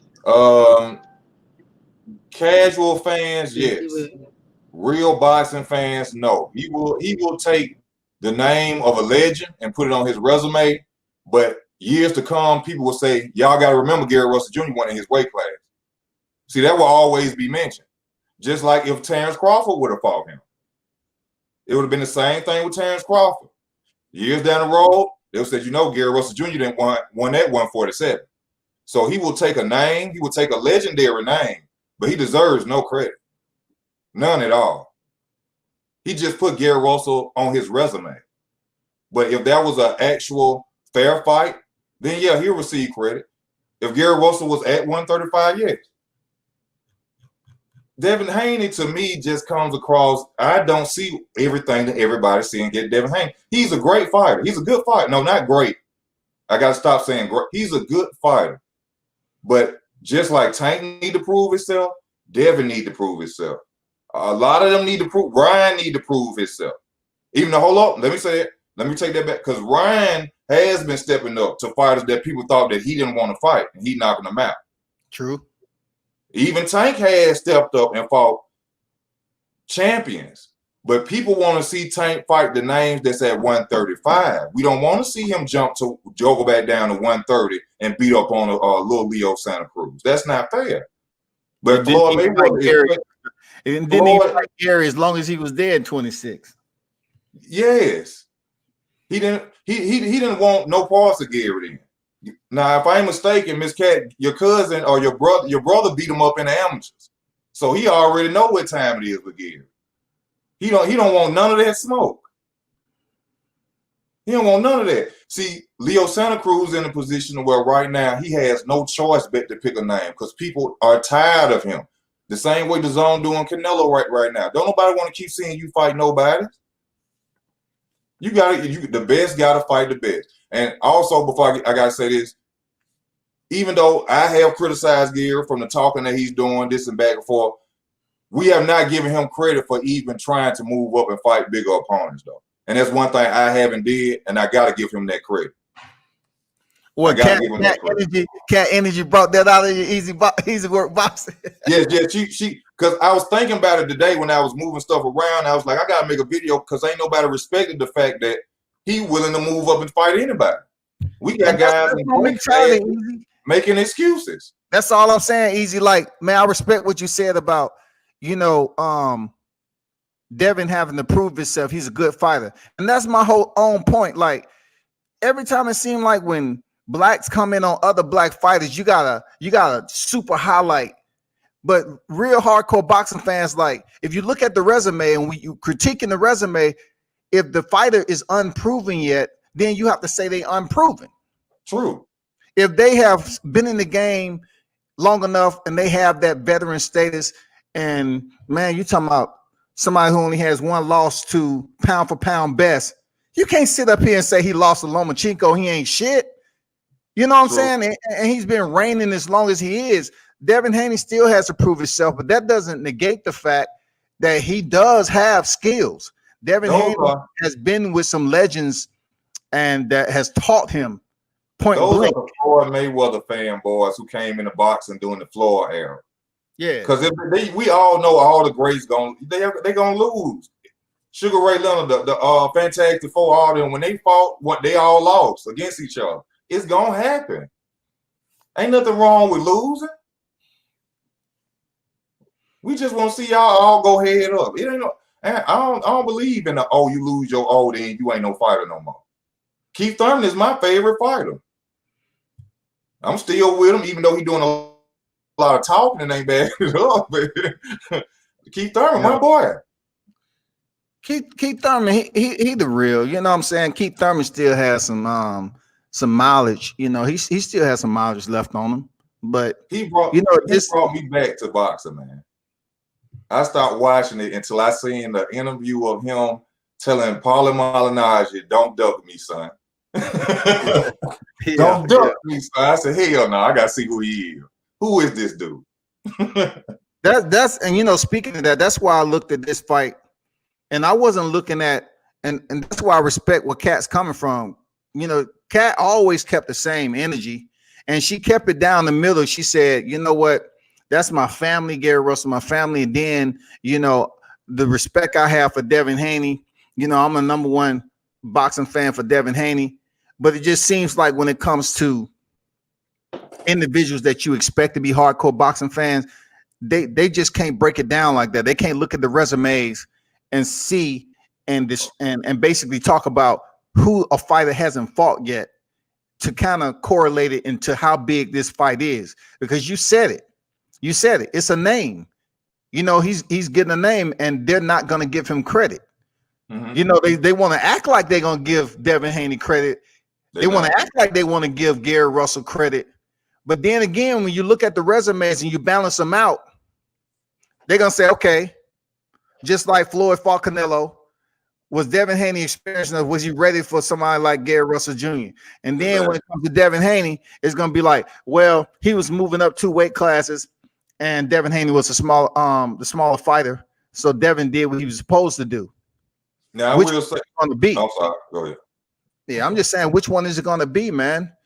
You know what I'm saying? Will say this. You can't say Gary Russell's he's out of his mind for moving up and taking risks. Man, I'm cut from the cloth. Like, if you don't take risks in anything in life, what the fuck? What will you ever know about adversity? If you don't ever take any risk about anything you do in life, how can you sit up here and say you cover boxing and you frown upon another boxer taking a risk to move up 2 weight classes and daring to be great? I think that Devin Haney's excuse won't mean anything. If Gary Russell Jr. beats Devin Haney, his excuse that he had no experience, he should have shut up. You shouldn't have took the fight. You shouldn't have opened your mouth. No, His I'm talking excuse. about fans. I ain't talking about Gary Russell. Well, I'm talking Scotty, a lot of that has to do with what you got to look at. A lot of times, the backgrounds of fans, they don't take risks with their own life. They sit back and they can judge somebody else's life, but they don't do nothing with their own life.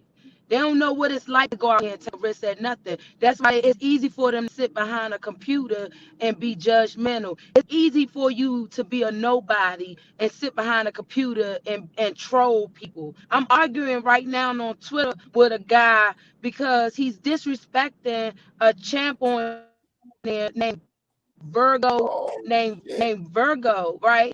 Yeah, he did. I'm arguing about Lord Champion Virgo because this troll is disrespecting me in the process of him disrespecting the champ. Now, I said something to you about disrespecting the champ, but now when you come and disrespect me, you in a whole nother level because I slay on you with a crown on. So yeah. Don't give him no they don't shine, know cat. what it's like. Oh man, I already did it. I already told the dude that he's a nobody trying to get some accolades off of, trying to put down a fighter online, and real men don't do shit like that. I've already dug in them. So it's kind of too late for that part. But the thing is, you gotta see, like, a lot of these so-called fans aren't really fans. They just spectators. And at that very moment, they just come up with these hypotheses in their own heads because they don't study boxing. And they be so way off. They be so way off. It'd be ridiculous. Like, I just, Hey, cat. and that's why Hey, I don't get in boxing groups. I hear what you're saying. Hey, let me take a moment there, cat. Hey, welcome, BH. Bill The Haney great. himself in the building, man. Salute to you. How you Appreciate doing, Bill, man? Hey, yes, sir. Yes, sir. Pleasure. Hey, listen, blessings on top of blessings to everyone. The reason I came on here to salute the queen. You know, Cap, you're doing a marvelous job. You're representing what queens are supposed to. Some of these niggas around here, they just don't got what it takes. The strongest creature on the planet is a woman. She can stand more heat. She can stand more cold. She don't got an ego, and that's what you just showed today. For you to come, I got something in my teeth. Thank you. Oh. Okay, I'm sorry, because I got to get this off. You know what I mean? And you just roasted the fuck out of Easy Work Boxing by telling him, calm down, man. You see what I'm saying? See, I think that nigga got something against red niggas. You see what I'm saying? Because with the way sis, you got something against red niggas. Nigga, you got something against red niggas. You mad at me because my opinion of your son, correct? No. I'm mad at you because you are not learning from the queen. Just sitting there. I respect her. I'm listening to her. Listen. Her heart. You know what it is, Bill? You have an agenda towards me because I choose to have. I don't kiss your son's ass. Oh, he's a good fighter. Hey, Easy. You don't like red niggas. Did you get mad? He's a good fighter. I just said you don't like red Y'all got niggas. way more money than me. I can't hate on y'all. You got your. Y'all got way more money. I said you don't like. I say you don't like red niggas. Red nigga? Yeah. The fuck? I can't even. Because listen, let me break it down to you. The queen is sitting there. She has more. You see how heavy her heart is, and she can still spit that thing. She can still give another black family on the other side of town some props. We're gonna use the black. Stepping in. Oh, well, you go ahead and cut me off, man, because I don't know what I'm talking about. I'm sorry. You tell me. No. Go tell me what I was about to say. Let him get off, man. Let him talk. No, Easy. let him. No. Excuse me. Easy work. Tell him what I was about to say. Because you just no. I'm sorry. I apologize. I ain't ignorant like that, bro. I'm gonna let you speak your mind, and I'm gonna come in. I apologize. Okay, now listen. No apology needed. What we need to do is learn. When game is in your face, when it's game 101, when game is jumping, you got to learn. The queen came in there and settled everybody down. It said, hold up, y'all. If I can carry this, and I can say something good about that young man over there, and I can say the truth about my brother, and I can get opinion. What's wrong with you niggas, man? What did I say What's wrong with wrong? you niggas, man? And I don't say black men. I say niggas because you acting like niggas. She set What the did I tone, say and you wrong? come. Listen, she set the tone for positivity on both sides. When did I go? When did I say anything negative besides stating my opinion? Listen, I stated my opinion. okay, well maybe you might be catching up to what's really happening right now because you've been moving a little bit slow. And when the queen come No, up here, nowhere she near set the slow. tone. She set We the were. tone. She set the tone for a good understanding about what families go through from the beginning to the end of their career. Homie, do you know anything about that? So Bro, when she told you, she said you sitting back on the keyboards talking. She was talking about you, nigga. okay. I was supposed to got offended. No, you wasn't. You were supposed to learn. But the discussion was about a fight, not about family matters. No, See, you literally. no. See, The time okay, you gonna let me talk now, bro? positive. No. I gave you your It's not a respect. You gonna let me discussion about talk? a fight. Wait a minute. It's not a discussion about a fight because you ain't even in a fight. It's a No. discussion. We Wait, were hold talking on. about which we have channels. You gonna let me talk, bro? Let me Yes, sir. talk, please. Yes, sir. Go ahead. Okay. We were having a discussion about two fighters, which is your son and Gary Russell Jr. I have a boxing channel. That's why I have a boxing channel, because I love the sport and I came in to comment on both fighters. I said nothing negative about your son. What they're discussing about with family situations, that's not why I got on. I got on to talk about boxing. See, you got on because you probably seen one of my videos and you dislike me for a reason, Bill. But whatever it is, it don't matter to me. Listen, I told you, you're gonna speak for me. You're gonna tell me what I'm thinking. I just keep letting you talk. You're gonna tell me what I'm thinking. I'm gonna let you talk, and you're gonna start talking for me. Because you got your own mind. Huh? But I have nothing against your son. I criticize boxing. Your son is a millionaire. I'm nowhere near that. Regardless of any comment I have towards him, it don't mean nothing to him. Hey, listen, a fool in his money will soon part. A fool in his money will soon part. So we give no special credence to nobody because they got no change. Man makes money. No, I'm not giving him special. I'm just saying that your son is in a different tax bracket on another level than me at this point. So you say he needs to take it. He needs to take it from solid 100 brothers like you that's been ahead of. He got to take it because he getting money. You know what I mean? Instead of what I'm saying is this. Is what I'm saying, because I've been in the boxing a long time. What I'm trying to tell you is, he's an athlete. Gary Russell is an athlete. Devin is an athlete. What we're attempting to do as families is to put on an event, and in that event they will be fighting. But when you take away the fact of that they are athletes, that's an event, and they are performing for you, and then just get to shooting shit with no regards, like the Queen say, for what motherfuckers is going through. Go ahead. Are you saying I did that in this video or in one of my videos? Because in this video, I clearly just talked about a fight, bro. No, but if you want to come at me for one of my videos, I can understand that. Well, I was hoping that your game was going to get straightened up while you had the Queen on there and she gave a good example, because if I came on and said it, then it would be different.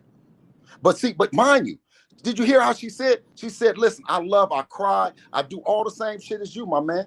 But she just do it with positivity. She came and gave her fight analysis. What about negativity you don't understand that you coming across as, and then you say you're not? And if you are being negative because it's your job and because Devin get money and because you can, then nigga, I can too. That's why I came on here.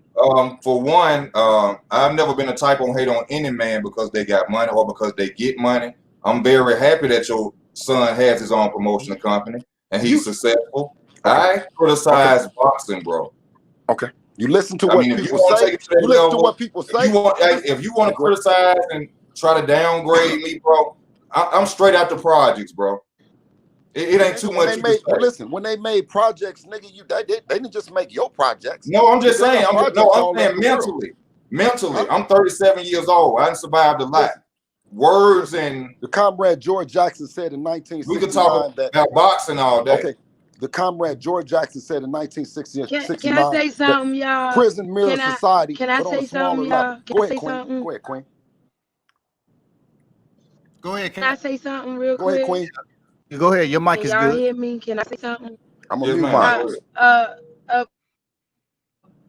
Bill Haney, man, salute to you, brother. you put me in the mind. You put me in the mind so much of my family, my brothers. You know, with the Gary Russells, it's 9 of my brothers, all Gary Russell, and you remind me so much because they so protective of me like that too. You know, they very like I'm not their blood sister, but you couldn't tell if I was standing with them, you could not tell that I'm not their blood sister.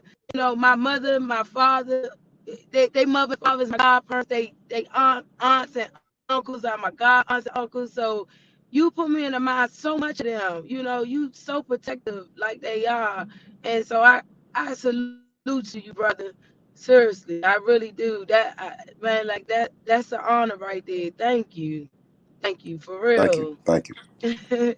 No, I ain't telling no lie though. I swear to God, and I appreciate you, and I Thank you. appreciate you for coming on, and giving that energy and just straightening everybody up. You know what I mean? That this is an event. It's an event with two families. One being the one family representing the youngest champion in boxing, and one family representing the longest reigning champion in boxing. When those two kids, I mean, well, not two kids, when them two guys get together and they talk, they free to talk they shit. You know what I mean? They're actually in it. What everybody wanted was wanted for somebody to challenge your brother, and he's a bad dude. And when I was listening to you, is those are the things that real fighters, real stand-up dudes, whether it's at 21 or it's at 31 or whatever, they have that thing in them to step up. We know it's a step up for Gary. You know what I'm saying? And compared to anybody that we didn't fought, it's a step up. You know what I'm saying? And then with respect to Gary, he's stepping up in weight. Right. You know what I mean? But Gary been beating niggas up 135 pounds a long time. You know, niggas 150 walking around 150. So we don't, we know he beat up even niggas bigger than that. You know what I'm saying? Legendary. You know, in the gym and all kind of shit. So we don't take blood lightly. We just feel like that the fans, while they were sitting back and didn't get a chance to see Mr. Gary Russell get pressed where he can bring out everything, because his last fight, he still had a lot of shit. And we know that. We can't look at him and say, oh, that's all it. The better the fighter, the more comes out of the fighter. You know what I mean? True. So you probably seen some shit in the gym that he do, and a lot of stuff that the world ain't even seen yet. But it just takes that right fighter to bring it out. And vice versa. For Devin, it's going to take a Gary Russell to really bring that shit out in him, where people will say, oh yeah, this dude is nice. But you need that fighter. You need somebody. You need that other partner. You know what I'm saying? And when you fighting, quote unquote, I'm not going to call them bums, but when you fighting fighters that don't do the traditional shit that the big boys do, you know what I mean? Because the big boys do a certain kind of shit. But one of these other fighters that y'all might call a bum, this motherfucker might do some crazy shit. So for a youngster to get through that crazy time where you don't know what's to be expected, but when you get to that other level, that professional level, it ain't a whole lot of elbows, it ain't a whole lot of bullshitting, it ain't a whole lot of, you know what I'm saying? It's just some good work, and it could be good work in the sense of he's aggressor and a boxer, but it's that class, that top tier work. Gary Russell ain't trying to elbow you, he trying to knock you out. Now you get one of them other bums, they thinking about the elbows, they thinking about their knees. Gary is thinking about them gloves, them hands, and that's all Devin got to worry about. So when you talk about fighting bums, man, we don't want to fight no more of them people, man. Where y'all don't know him, we don't know him, we ain't seen him. Devin been seeing Gary Russell his whole career. Of course he want to fight him. Do you know how hard it is to fight somebody that you don't know nothing about? Just like Gary got a lot of shit to see on him. It's gonna be a great it's gonna be a woo. I'm Excuse so me, Bill. excited. Let me ask you this right quick, man. I Devin, saw you. Devin Hey, is a hungry fighter. ask you a question right quick. Let me Devin let me hear the queen has for 1 second. always since I met Devin, since I met Devin, because I went out to Vegas to spend I time with remember. the I remember. Mayweather fighters, and so since I met Devin, he was ready back then. Some years ago when I first met him, he was ready to just jump out there. He's a real hungry fighter. He basically wanted to jump out there at whoever Yep. to make that statement Yep. back then. Yep. Way He back a then. real he look. I walked up in the gym. And I hugged him and he say, "Oh, you from DC? Oh, I'm trying to see Tank." I remember that. I I'm remember like, that. I damn. remember that. I looked at him How like, many but you fights you showed him got, love. boo boo? How many fights you done had? And you know what you told us? I know And you it's know what just you and I'm gonna post some pictures later of me, Devin, and but so me the and my chat, so brother. I'm gonna everybody in post the some pictures chat, of all of us so together. But so everybody in Devin the chat will know, hungry. Queen. So everybody will know in the chat. So I tell them, listen, okay, so when she's talking to Dev, because I'm overprotected, so I'm like, what's going on? So I look and I walk up, and then the Queen says, I'm the mother of boxing. I'm all of them mother. I'm all of them. If you ain't here, I'm his mother. Dev was young. I'm gonna look out for him. If I don't see all these, am I right, Queen? Ain't that what you told me? Hello? You there, Cat? Yeah, it's like getting a little distorted, like the sound. I don't know I why. said when I walked up to you guys, you and Dad was talking, you told me, you said, oh no. You introduced yourself and you said, I'm the mother of boxing. I watch after all my boys. I got a bunch of fighters, and Dev is my fighter too. And if he needs something, or if it was something wrong and you wasn't there, I'm gonna take care of him. And I said, thank you, Queen. Excuse me, Mr. Bill. Yeah. I'm Yes, sir. still trying to wonder, sir. I'm What did I the what world's did I number say one. negative I'm the towards your world's son? number one boxer fan. Yeah. What'd you say? Easy work. What did I say negative to make you call in? I just want to know I'm the that one world. thing. Oh I'm the no. world's number. No, I didn't call in for you. I called in because the Queen was setting the tone that I was hoping that we was understanding that we got to give these dudes, and you said it right then. You said, well, you got to give Gary his props, for stepping up and weight. You know what I mean? And I think it's ideal. The same as that we got to give Devin, you know what I'm saying, his clout, because what I'm saying is, because Gary, everybody wants to just, what I'm saying, don't pay him no attention, then let him just go. You know what I'm saying? That ain't right either. You know what I'm saying? That ain't right to do nobody, man. You know what I'm saying?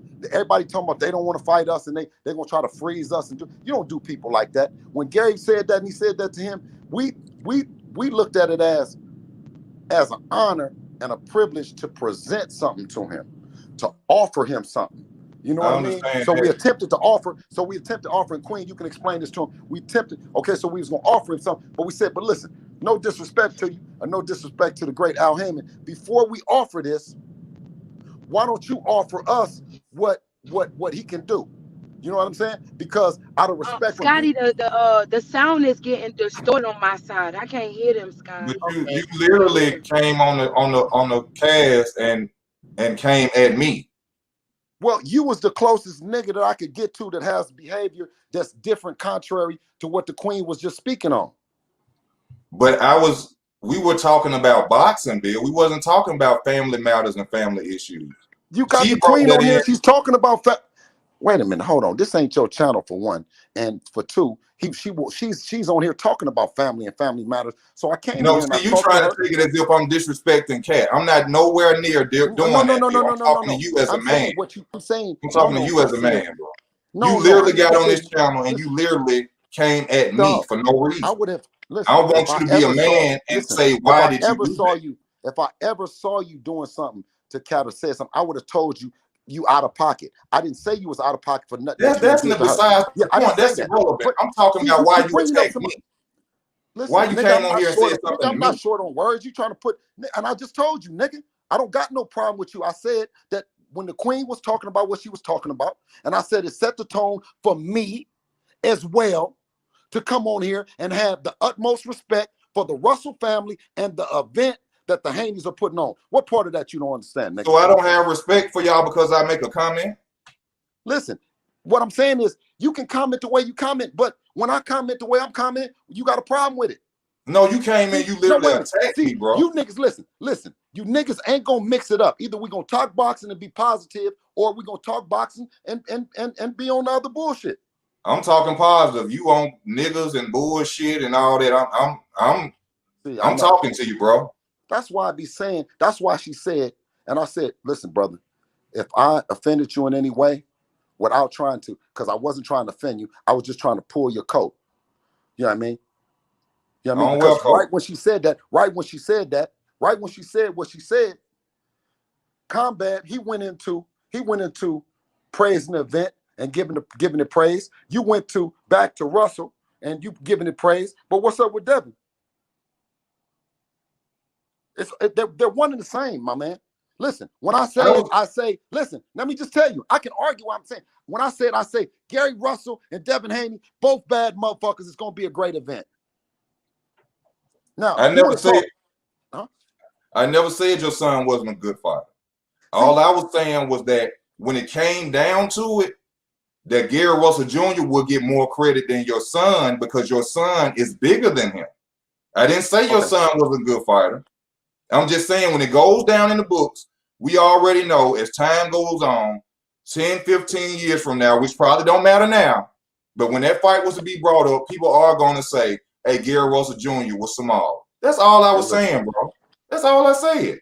Ain't no, and you're not lying, bro. Ain't no we, because you don't know me. You know what I mean? So you got to speak for yourself. I understand it, but that's all I said. You said we. I'm just correcting you. That's all I said. I know, but I'm saying you just said we. You just said we. I don't believe that. Still on we. I believe this. I believe that's this. All I when said. you talk about when you talk about Jersey Joe Walcott, you talk about Sam Langford, you talk about you talking about some bad dudes. When you talk about what weight they fought at, what they did, man, knock it off, man. When you get through talking about, you're gonna talk about Gary Russell was a bad motherfucker, Devin Haney was a bad motherfucker, and what was you doing easy work when they was doing that? Was you talking? What they was doing? I was going to school, probably messing up. Was you feeling sorry for yourself? Was you talking about the projects? Was you talking about another man's money, another man's pocket? Or was you talking positive in the way that you can get athletes? No disrespect to you, bro. I thought you was more intelligent than this. I thought you could actually have you are literally on here to try to downgrade me off an opinion, bro. No, you're running from me. You're running. I'm running. That's what you're doing. Listen, because this is our platform. We talk on this platform just like as if I see you down the street, nigga.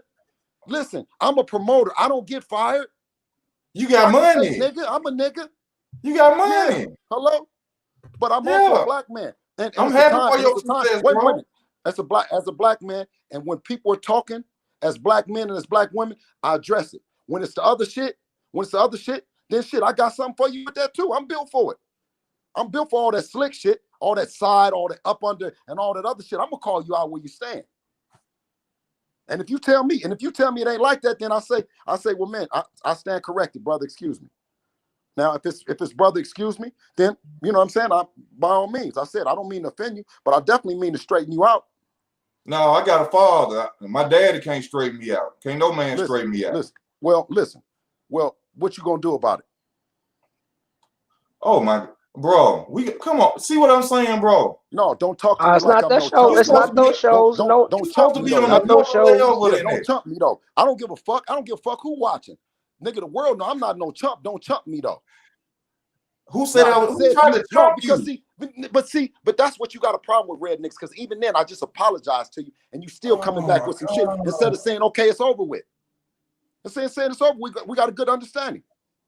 You happy you light skinned? Hell yeah. Or some shit. Hell yeah. What the fuck? Yeah, absolutely. I'm very much happy, bro. I'm proud, black and proud. Yeah. Light-skinned, black, and proud. Hey, Mr. Haney. With me?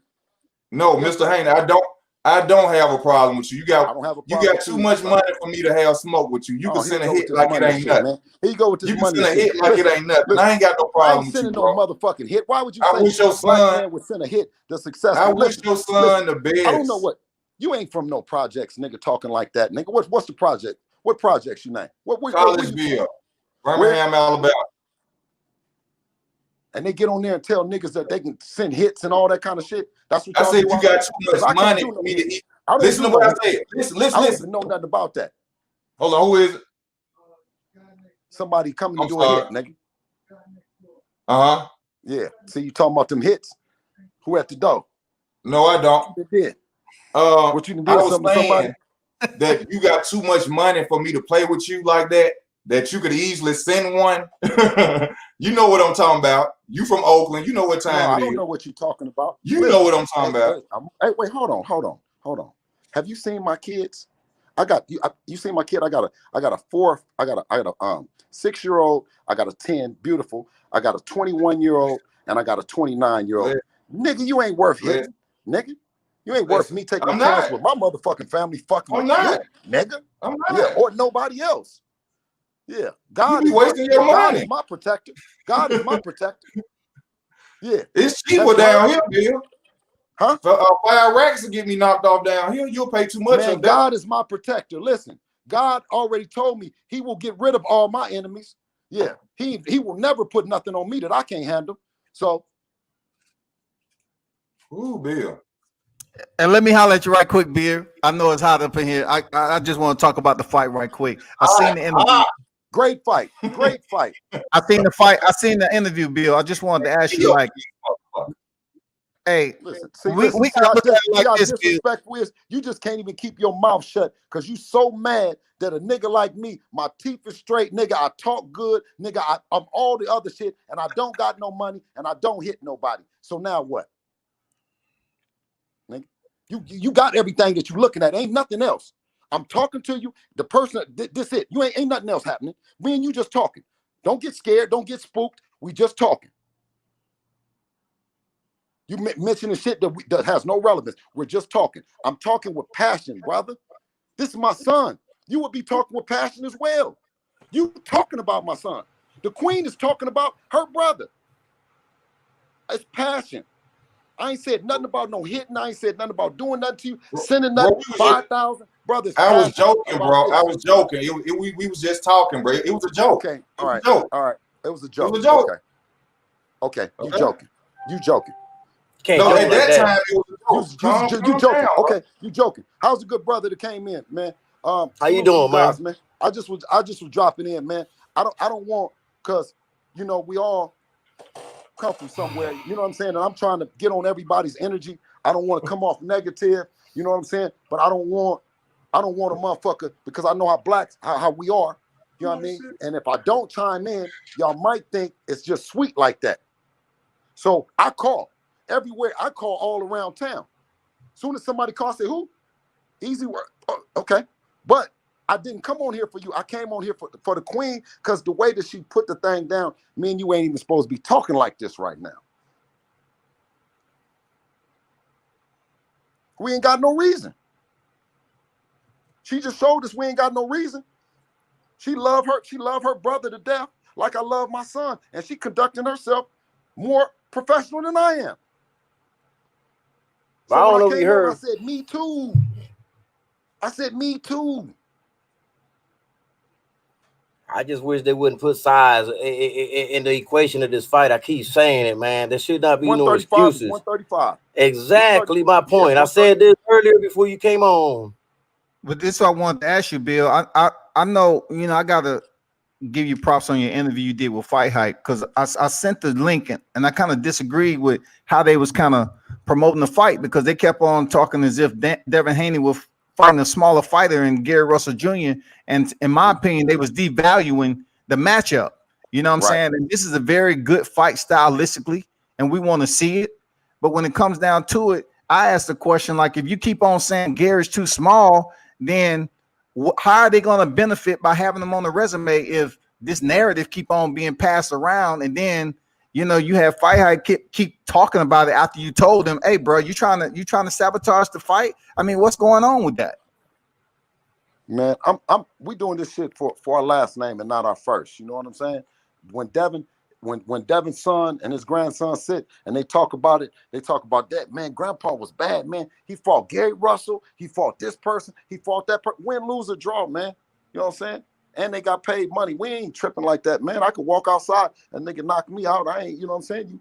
And that's the thing about Dev. I'm saying when you go to these parties, you go to these places, man, you get knocked out for far less money than 1.5 million. So it ain't nothing to be, you know what I'm saying, intimidated about, especially if you've been perfecting your craft for the amount of years that them two gentlemen have. I know neither one of them is scared, Exactly. Yeah. Yeah, see, that's what I said They just earlier. Did I talking not shit. World Combat Sports? Did I not say that earlier? I said, look, neither one of them are scared. I don't even know if Gary signed a contract yet or not, but I did mention that I don't want people to keep putting this weight thing in the mix of it, man. They're both warriors. They're both gonna fight at 135. They're gonna both weigh in at 135 on weigh-in night, and that's that. If the people keep doing that, it's no reason for us to fight him. The reason why it was to fight him because they said nobody else would fight him. You know what I mean? So we had to figure out how to get the money, how to make it make sense. You know what I'm saying? And shit. Man, that's just people talking, man. I don't know what they're saying about him. I don't know if that what side they on, what they hating, but we are very much. Media shouldn't be talking about it though, Bill, because it's up to us right now to promote the fight in the highest sport possible. Man, we working. Hey, listen, we working. We are not taking Gary lightly by all means. This is a breakout night. You know, this is a breakout night for Devin. You know what I mean? And we've been looking. Of course, that's why you got styles. That's why you got sizes. But at the end of the day, it's still 135. I mean, look at his muscles. You know what I mean? He's a full developed, chiseled man at 135, though. See, that's what people be talking about. Man, the man is a complete muscle. Sis, am I right? Those are facts, man. Sis, ain't nothing soft. Ain't Mike, nothing soft about the kid. But what I'm saying is, Mike, Devin is 21. Devin is 21. He got a little baby fat on him still, man. He got a little baby fat on him. Cat, Mike off. Cat, come back in, Cat, because I can't hear you. No, her mic ain't off on my end. Oh, yeah, I can't hear her either. Cat, unmute your mic. That's why Gary has the confidence, because he's saying at 21, no one should be able to just do him like that. He feels that he's a fully developed athlete, and he feels that Devin still has a way to go. He has respect for him, but he just feels that his maturity, that he gonna man up on him, especially for the money. You put some millions in front of G. Russ face, his family, and all that shit. Man, he gonna die in that motherfucker, man. He gonna give it all. You heard what his sister just said. He's going out, man. You see what I'm saying? And then you got this kid. You got this young kid and Devin at 21. He don't want to be embarrassed. He looking at his whole future. He looking at Rolls Royces. He looking at all the shit. Gary is in front of a lot of shit with him. You know what I mean?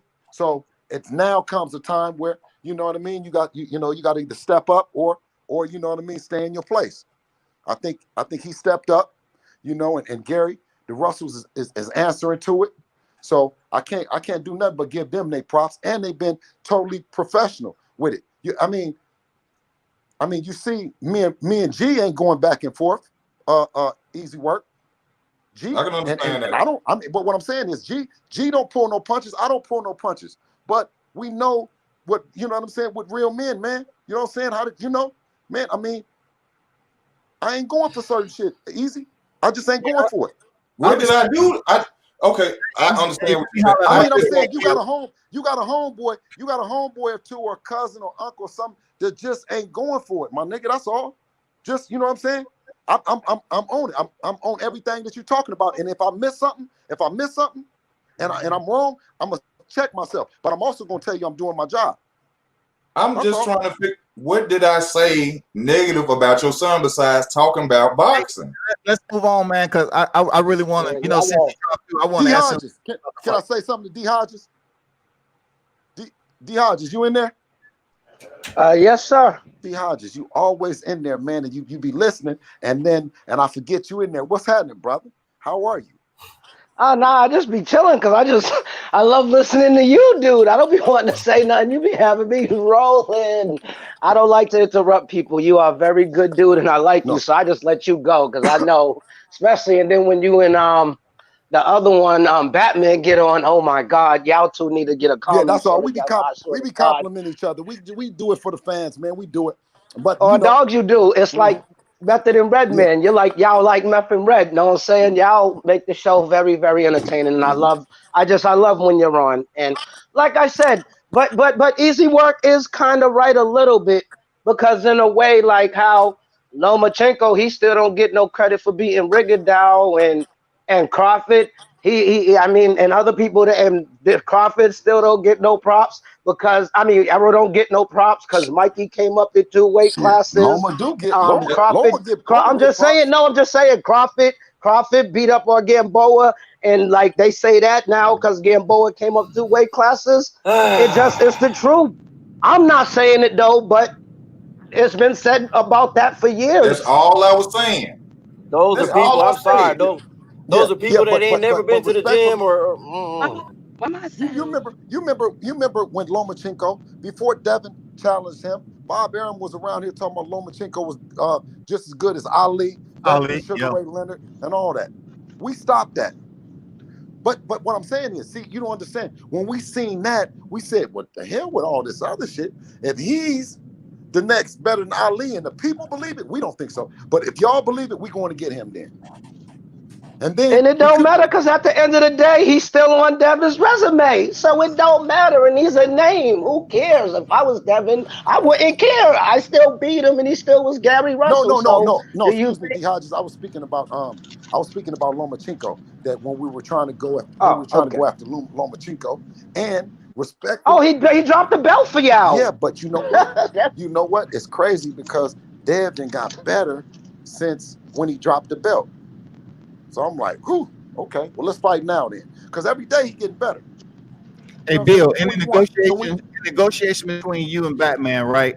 You know, I definitely, I even wrote it in the article, man. I salute y'all. I salute you how you was able to handle the negotiations for hours. And you wasn't even as turned up as you was now. But you sat there and listened, and you was trying to understand what they really wanted. And you doing this on social media in front of thousands of people that's really not even privy to information like this. So what brought you to a point where you said, let me listen to Batman, let me see what he got to say, and then for you to say, okay, I'll take the 2-fight deal, that you want. What was so important for you to get a 2-fight out of Gary Russell if he did, Well, respectfully, that's what it is. It's Devin Haney and Devin Haney Promotions.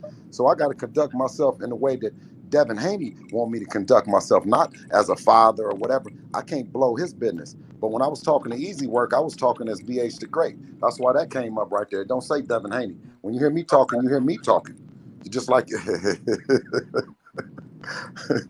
yeah, so no, and then only thing that I was telling him is I said, oh, well shit. I mean, if we want to just play devil's advocate, you know what I mean, and we want to just have a show, let me just pick whatever that you own, Easy Work, and I'll just pick the opposite side. I'm good at that. Okay. But I just say the people do. Bro, I just talk about boxing, bro. That's all. I loved it since I was a child. I just talk about boxing. And that's why I'm telling everybody, I'm saying, damn, if you mention Devin and you don't mention in a good light, I mean, he don't drink, he don't smoke, he stay in the gym, he challenged everybody that y'all say is bad, everybody that y'all want him to fight. So anything negative, right? I'm gonna say something. But if you tell the truth, is that look, Gary Russell was checking, he was looking for Bud Crawford at 147. He's the longest reigning champ. He was looking for him at 147, and we got in the business. He got mad but this is what I said is, I said, well, damn, well, G can't get mad because he got in somebody else, some other folks' business. He got in, and he said, man, when you're talking to a broad and all this, man, knock it off, man. I know you ain't had as many women as me, but listen. And man, trying to tell me something about some bros, right? Now listen, you was over here fat mouthing about somebody else's business. So some other real niggas said, "Oh, you talking about them dudes? You talking about them dudes? Well, come on then, because we got a date. You ain't got no date. Let's just make it happen." Man, say, "Oh, you in my business, man, and you talking." Now come on, man. Dudes start laughing in the projects in the neighborhood. When you say that, "Oh, why you in my business?" Everybody start laughing. Once you get in somebody else's business, you open yourself up for somebody to get in your business. Ain't that right? What you mean as far with me? Once you get in somebody else's business, you open yourself up for somebody to get in your business. Oh yeah, you available now. Yeah, that's all. So we was hungry. We're around this motherfucker looking, trying to catch somebody, and we seen Gary limping over there. Hey, y'all heard anything back on the contract deal? You heard anything back on the contract? Are we gonna look for it by the end of the week? Is that the deadline tomorrow or what? Man, for this, listen, he gave us the Friday. He gave us 96 hours, and we got back at him in 22. 24. Okay. Yeah, it was 22 though, but we say 24 because that sounds good. So we got back to him in 24 hours, right? Dig this. Take your time, G. I know you need 10, 20 people to look at it, and then they're going to talk, and then y'all going to have a meeting, and then y'all have another meeting, and all that other shit. Man, take your time. We are not letting you out of this shit. Do you think it's a good deal he's trying to make with having if he wins? We got a deal. On the PPV. Was that in the contract? Huh? That's something he has to You said what?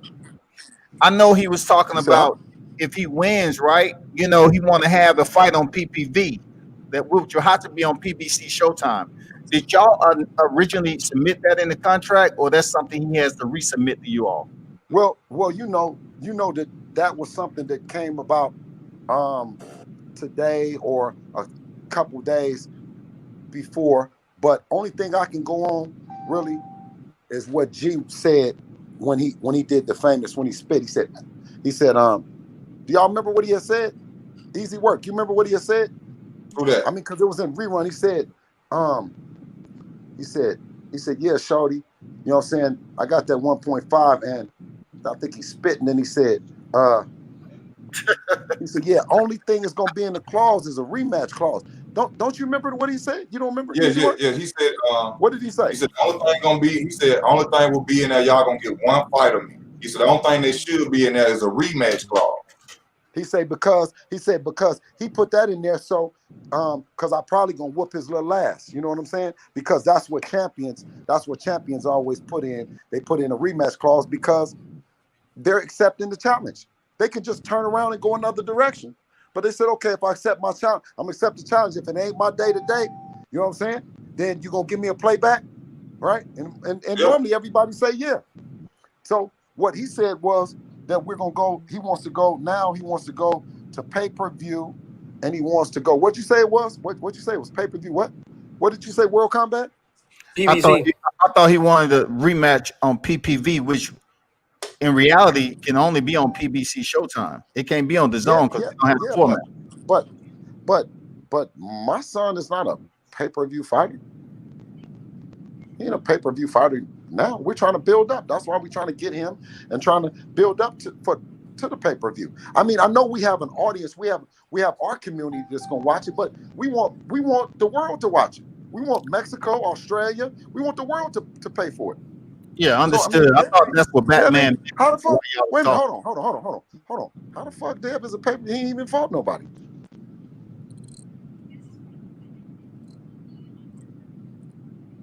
No, I'm talking about. Gary Russell ain't been on pay-per-view. Yeah, that's what I'm saying. Yeah, I know. They was trying I'm glad I came on here. I really am. And as a matter of fact, I'm driving a truck and I'm on my way home. I'm on my way home to the family. I'm gonna stop at home. My dad gonna be happy to see it. If I creep in the house real quick, I'm gonna go in there to see if I might creep in. Cause y'all know I drive trucks over the road. I own my own trucking company, so the family. Yeah, Pop's a real dude too, though. G, yeah, Dad is dad a real guy? He's a real dude. Yeah, thorough. Yeah. Yeah, he's a real man. He's a real dude. I met him a couple times. I didn't talk to him. He don't be I'm all gonna go in the house. I might run in there, give my dad a kiss, and then leave back out or whatever. Hey, well, tell him we wish everybody well. My dad don't. Waiting. My dad don't like this. He don't like this. He don't mind having topics. He don't have discussions. All of that social media stuff. He don't like all of that debating. He don't like. He don't like social media. My dad refused to be on social media. Yeah. He don't like it. Yeah, he'll do an interview or something, spit some knowledge and stuff. Sometimes. Yeah, but Queen, what's so crazy is you came on this motherfucker and kept it 100 though. That's so crazy. And then you know, most niggas be scared to go back to the house after they done said what you done said. They be tiptoeing around G and around, you know, guys, other guys that I might know that and it ain't even about that. It ain't even about that. You just kept it 100 and then said, and I'm about to go back over here to the house where they at. I salute you. I salute you, Queen. I appreciate you and talking to you. Easy work. We got a good understanding, right, bro? We all right? We good. I never had a problem. I'm All right. I'm just happy you even talk to me. Man, one I mean, you one know thing, what? easy work. It's a One thing you ain't gonna hear is me talking behind your back. You dig what I'm saying? If I got I something to say, understand that. wait, and then Hey, talk to you when you all right? I respect you, Bill. Thank I you. wish the Appreciate best for you and your son. it's a I'm pleasure. really It's a glad pleasure I meeting all I of was y'all. able to get on the phone or even talk to you, bro. Thank And you, that's brother. real talk. Hey, listen. Hey, man. You know the tables keep turning. You know what I'm saying? Today it's me. Tomorrow it's you. You know what I'm saying? I mean, you know, that's just how it go, brother. You know what I'm I'm saying? good, bro. I appreciate. I value. I'm not money rich. I'm people rich. I'm rich in people. I got really rich relationships, people that I respect, and I think that's worth way more than any money I've never had. Yes, sir. All right. Hey, I can't get on here without saying something though, man. Bill has a secret weapon in that stable, So man. And his name is Darren Cunningham the so look, third. I'm gonna come back on. I'm gonna come back on Yes, here probably sir. later. Right now, I gotta take this shot. All right, Queen. You always welcome. You know Okay, what it Queen. is. Okay, Queen. Salute. Darren Cunningham the third. I'm telling you, that dude right there, bruh. I'm just telling you what I know. That dude right there, whoever don't know that name, you gonna know that name. Y'all better get used to that name. Darren Cunningham is out of St. Louis, Missouri. Tough kid. A bunch of amateur fights, a bunch of national titles. You know, and he's ready, and he's simmering. He's waiting to blow. You know, no different than Yo, Devin. It's the same blueprint where we bubble slow. You know what I'm saying? We watch it. We fight in Mexico. You know, we didn't develop that's our place where we go get good competition. It's proven that it's a proven a ground for amateurs to develop in the pros, for pros to develop into beginners to develop into prospects, and then you move on. You know what I'm saying? But yeah. that Mexico, man, that toughened Dev up so much, because mind you, when we go out there, right, it's only your team. Everybody else speaking, they speak in Spanish unless you speak Spanish. But of course, we didn't speak Spanish. We understand a little bit. We don't speak, but as a group, it kept us tight. And then the whole crowd and everybody is booing you. They going for, you know what I'm saying? You're not, it's not your home court. You need So a translator, let me know. huh? You need a Yeah, okay. translator, let me know. Hey, man, all the time, man. Hey, you know how I learned about Darren Cunningham? My best friend, I don't know if you know him or not, but my best friend is Kent Cruz. He fight at 140. I heard of him. I heard of Kent Cruz. He's real. Yeah, he's friends with Darren Cunningham. Is he from St. Louis? Yeah. Kent Cruz is too? Yeah. You are too? Nah, I'm in Florida, but Kent Cruz, I know him since, a long time ago. So that's my friend. That's how I knew about Darren Cunningham. I gotta sign off, y'all.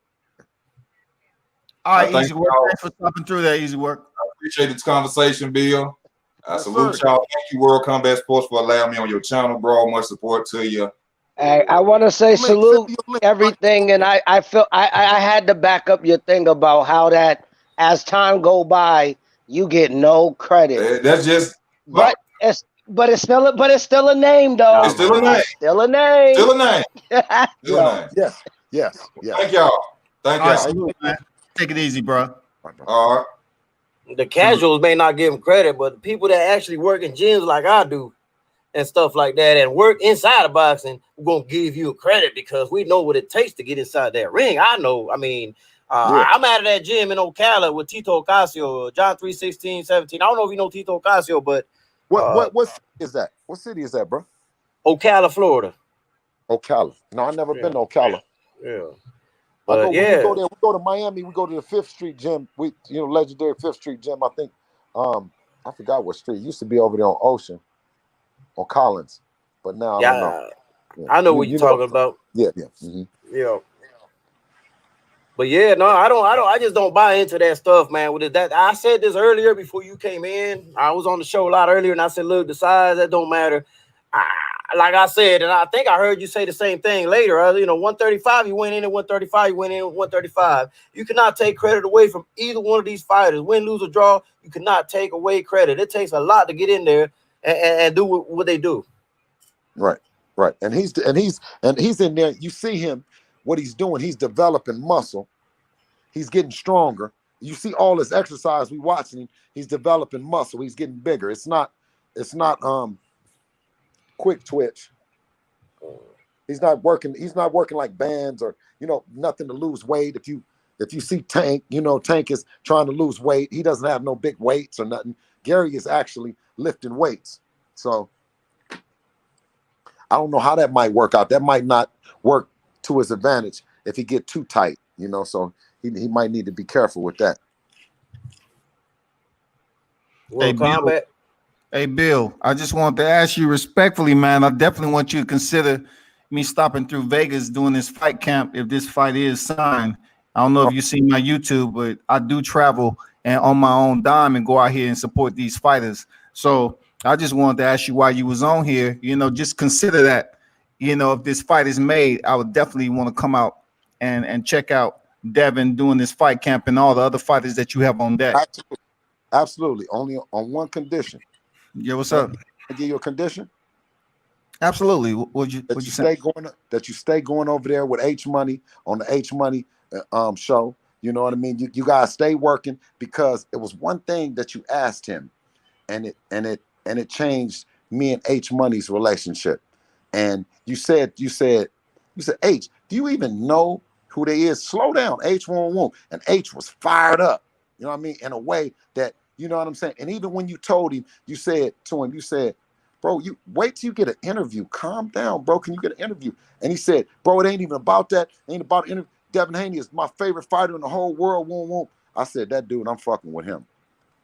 I mean, what you mean when I asked him, do I even know who now? No, I said H Money, when he first came on the show, and he was talking about Devin, and he was hyped. I mean, he's always hyped. Every fucking where he go, he hyped. Even when I be talking to him off the phone, he'd be hyped. Bill, man, whoop. I'm like, okay, all right, H, that's right. But after we had to talk with Fred, or we was on Barbershop Conversations, and then so I was listening to his show like I'm listening to yours. You know what I'm saying? I don't care if it's 6 people or if it's 100 people. If I see some real niggas talking, shit, what do we need 1,000 people around for if it's only 8 of us or 10 or 5? You know what I mean? So I watch your show and I watch his show, and I watch y'all. You go on his show and you talk, but you have a solid, strong opinion. And then sometimes you go against H. I just like to see y'all give both perspectives on it. And that was the way. No. But when I went to H Money, and then I seen you, and then I got up on you through H Money, and then so I started watching your show, and then I called. I don't know if I had somebody, D Hodges or somebody. I told somebody, call D Hodges and tell him to send me the link. I don't know how I got the link from H. I got it from him, but I don't know who he got it from, because he said he didn't have the link. But yeah, man, that's just some real shit. You know what I'm saying? Like, hey, speaking of real shit, Bill, I got to talk since you brought it up. I would never brought it up if you didn't bring it up. But you have to understand that, Bill. Me and you the same age, and just like when you was able to listen and be receptive to negotiation with Batman, I respected that. I'm like, damn, you got 2 brothers up here in the heat of the moment. And I know how you can get, Bill. I know you can turn up. I mean, I'm the same way. If it's that time, it's that time. But when it comes to you and you supporting H Money, that's not for me to tell you what's good and what's bad. But when I'm on the channel and I'm thinking this brother supports me, but he keeps on trying to make a mockery of what I stand for with World Combat Sports, and treat me like I'm some young nigga that just been kicking rocks, I can't respect that, Bill. I can't respect if I'm talking to a man off the scene and he's telling me and apologizing, hey, big bro, come to the show, and then this dude flip on me for no reason. Yeah, Facts. but Sorry, facts. He flip on, hey Bill, he flip on me for no reason. Me and you the same age, Bill. It ain't no way you gonna take that shit. But now I can speak for the very first time that I ever came into your presence with you and H.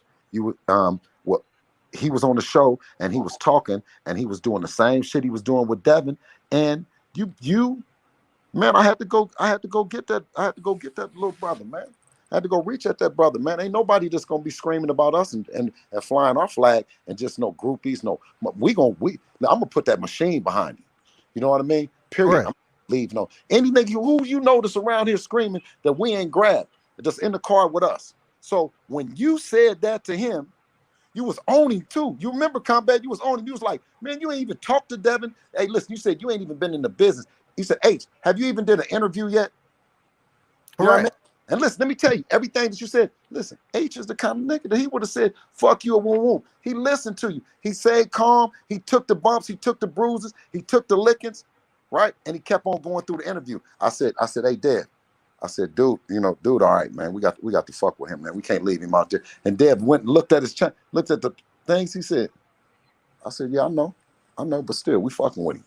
You know what I mean? So if y'all have had good times, you know what I'm saying? Y'all do good shit. So I said, I will do whatever that you I'll come on there and all that shit. But y'all just talk, man, and see, can y'all work it out? You know what I'm saying? Because I did, Bill, you say you tune into the show, but he did that 3 times, man. And I have people who look at me. I'm a retired Marine. I'm a single father. And, I have a college education. And the way this cat talks to me, it wouldn't happen on the street, Bill, point blank. If I came up there and H was in the same building, he wouldn't have that same energy. I just asked for him to respect me off camera the same way he respect me on camera. Yeah, you got to just completely listen, though. And if a person don't call you out your name and don't threaten you, then you kind of can't get alarmed. I try to. This dude say I'm old, man. You don't know shit about boxing, nigga, and get off his and you lying. And I'm like, he disrespecting my brand, Bill. You know what I'm saying? Like, I'm media. I can't lean heavy towards one fighter. I got to cut it down the middle, Bill. I got to report on the sport. I can't lean heavy towards Devin Haney and not talk about anybody else, because when it comes to black media, what they say, Bill, you dick riding. That's what they give us. Hey, man, listen, I tell motherfuckers all the time, I'm gonna kiss some ass, but I ain't gonna suck no dick. I don't know how to do either. Yeah, well, I said I kiss him. I said I kiss him. Oh my God. Yo, I ain't never heard that. I kiss a little ass. I ain't gonna lie. I kiss a little ass. Listen, my kids, every time, listen, I go up in there. Now I'm kissing ass for the greater of the good now. Yeah. Old nigga like me don't need to do shit. I could get stubborn and say I ain't doing a motherfucking thing. Fuck all these people, man. Nigga, but I'm saying for the greater of the good, hey, excuse me, sir, do you mind if my son and you won't, man, he really admires you, man, and won't. Yeah, I don't admire the motherfucker, but my son do. You see what I'm saying? And my son is a little bit standoffish. I'm talking about a little. He's standoffish. He like, Dad, that's Logan Paul. I said, well, go over there and say something to him. No, I said, come on, hold on. Excuse me, to the security guard. Excuse me, my man. And you just get Logan and what's the name? And say something to my son. No, he's not talking to nobody. Okay, excuse me, sir. Can you tell me again that that's Devin Haney's little brother? And that what's the name? And everybody's saying, no, let's just leave. No, I'm not leaving shit with my son. Tell him it's Devin Haney brother over there. Come on, boom. And we got in the car and left. See what I'm saying? I didn't hold no grudges, hold no film. At the end, my son was happy he got what he wanted. And, if I had to, I understand, man. But, you and H are 2 different people there, Bill. You've been working. You've been grinding. You've been in the trenches. You've been raising your sons. And you've been raising one of them, happen to be Devin Haney, to be one of the greatest boxers that ever lived. That required you to sit in amateur fights. That required you to sacrifice. That required you, like you said, to kiss a little ass and find out what the ropes are and everything else. I know you got game. You But see you need when I to smile, turn you said money kiss a onto little the ass. game, man, and tell them to stop disrespecting people, bro. But when you said kiss a little ass, did you see me smile? Boom, man. Yeah. You know what I'm saying? Yeah, come on, Yeah, man. Don't let them. yeah. Don't let that define you, man. You know what I'm saying? I know a bunch of super tough dudes that aren't even here. You know what I mean? They're no longer here. You know, Correct. so it's not about being tough. You know, hopefully through conversation you can be effective. You know, and I don't think, like I said, when speaking, I speak at the tone that the other individual is speaking at. You know, Correct. his tone with Easy was, you know what I mean, some like more so like I can do what I want to do. I have the privilege to say what I want to say, and then I said, okay, well let me come on here as BH the Great, and I can say what I want to say too. You know. Yeah. But that don't make it right. That don't What make it right. So I I had to just be check trying to myself. tell I had to people, check myself, D Hodges, because stop that don't make yelling. it Hey, right. When D you Hodges, start yelling, D let Hodges, me D finish, D Hodges, I'll Hodges. say, that don't make it I'll, right, D oh, Hodges. sorry. Wait a minute. Hold on. Sorry. I'm not justifying my Sorry. bullshit. I'm only just calling No, you're myself out. fine. Yeah. No. It don't make it right. It don't make it right. You see what I'm saying? But where tact and diplomacy ends, violence and ignorance begins. I agree with that. I agree with Tack. That is the truth. And I agree with Tack. And I had to meet people for the first time, just like yourself. The first time I met you, you was in an interview with Fred Barbershop Conversations, and I kind of piggybacked off the conversation. You wasn't an asshole about it or anything. You like looked over, you said, okay. And then I asked you a couple of questions. And then again, I seen you inside the media room and you were sitting in the cut chilling while Devin was in a media scrum. So I got Yes, sir. respect for what you do in person and how you move. But don't ever think I'm gonna let somebody like H keep on disrespecting me in front of the people. No, sir. And No, he sir. definitely do. I swear to God, and I be checking him like, dude, how you gonna invite somebody to your channel and then you're checking them? Oh, I asked him. I This mentioned dude, it to him. this dude, this dude, I this dude mentioned will it to him a respect bunch the of crap out of times. you, Bill. He'll respect the crap out of you because he supports your son. He support DHP. I get it. Oh, or Well, does it Last have time I was anything? on Does it that have Bill, anything to do? Hey, let me ask you, World Combat. Does it have anything to do with me respecting the shit out of him? well, I've I'm just never said. saying Listen, let me they just tell you. all. I've never said to H Money what I witnessed you say to him about some shit about him cheering about his fighter. Oh no, this one I'm getting at, Bill. The last time he kicked me off the platform in front of grown men, he's sitting up there saying I hopped on the Devin Haney bandwagon. I'm like, weren't you the same one crying because I said Devin Haney was third? I ranked him third in the lightweight division, and I broke it down, and he went off and he grabbed you and brought you onto the live. So it's not making sense that he's gonna tell me, oh Wait nigga, a minute. Hold on. you just on You the said Devin grab Haney me. bandwagon. I'm Wait a like, minute. You said grab me and come to the live. yeah, I ain't, like listen. he was going in, and then all of a sudden you showed up and he disappeared. And that's when the first time I met you, I say, so See, you that's you why. That's why I think with the tongue. You know what I'm saying? It's the most poisonous thing on the body, man. You know what I'm saying? You just got to watch with the tongue, because when one person does something, you know what I'm saying? Let them do it. You know what I mean? You don't then have to come back. You know what I'm saying? You a good brother. You know what I'm saying? If he made a mistake, then we just leave it where he done made a mistake. If he made 3 mistakes, 5 mistakes, then we don't three need to times a necessarily. choice, Bill. 3 times a Huh? choice. It ain't a mistake, it's a choice. It's 3 times, Bill. Okay. You know what I'm saying? 3 times is a choice. You know that. Okay. Okay. Maybe Well, like I twice. said, Maybe twice a listen, mistake. like I said, in the neighborhood that I grew up in, you know what I'm Yeah. saying? You could disrespect a motherfucker, and one person, you disrespect him, and he has a consequence for that. He might feel like, it's just to like yell at you or whatever. And then another person might feel like to slap you. You know what I'm saying? But I can personally witness you when the man was just talking about the fighter, and he's talking, and then you saying to him, hold up, man. You know what I'm saying? You on here talking. AH, have you ever even did an interview? I mean, you new to this. You a new booty to this, H. You don't even, do you even know Devin? Have you talked to him? And then you said, okay, H, you said to him, he calmed down. He says, after he says, H, so what capacity do you plan on working with him in? Man, you think I'm about to leave that youngster on the street, man? And the man that did all this, and then he gonna be just, ain't no, Devin Haney don't got no groupies. BH ain't got no groupies. We got loved ones. We got family and friends. No, And I we just take didn't them serious. voluntarily say that, Bill. Now I No, ain't I know. volunteer. But when I you was said that, something he said. I embraced him even more. I didn't say come say nothing to you. You Yeah, just I embraced him even more based on that. What I'm telling you, combat. So and even that's if y'all and that's had, but good. y'all got back together. Y'all got back together. Then after that, I never said nothing to you. I never showed no slight to you. I was happy. I was Right, like, okay, cool. The brothers right. worked their shit out. And the only thing I was saying then, and I didn't want to just draw it out, I said is if I could use a little bit of leverage in our newfound friendship for you guys to maybe talk it out. And Correct. because I be telling H, I be telling he's new. Though you just like you said, he's new. So he's finding his thing, his way of Pocket. presenting his audience, huh?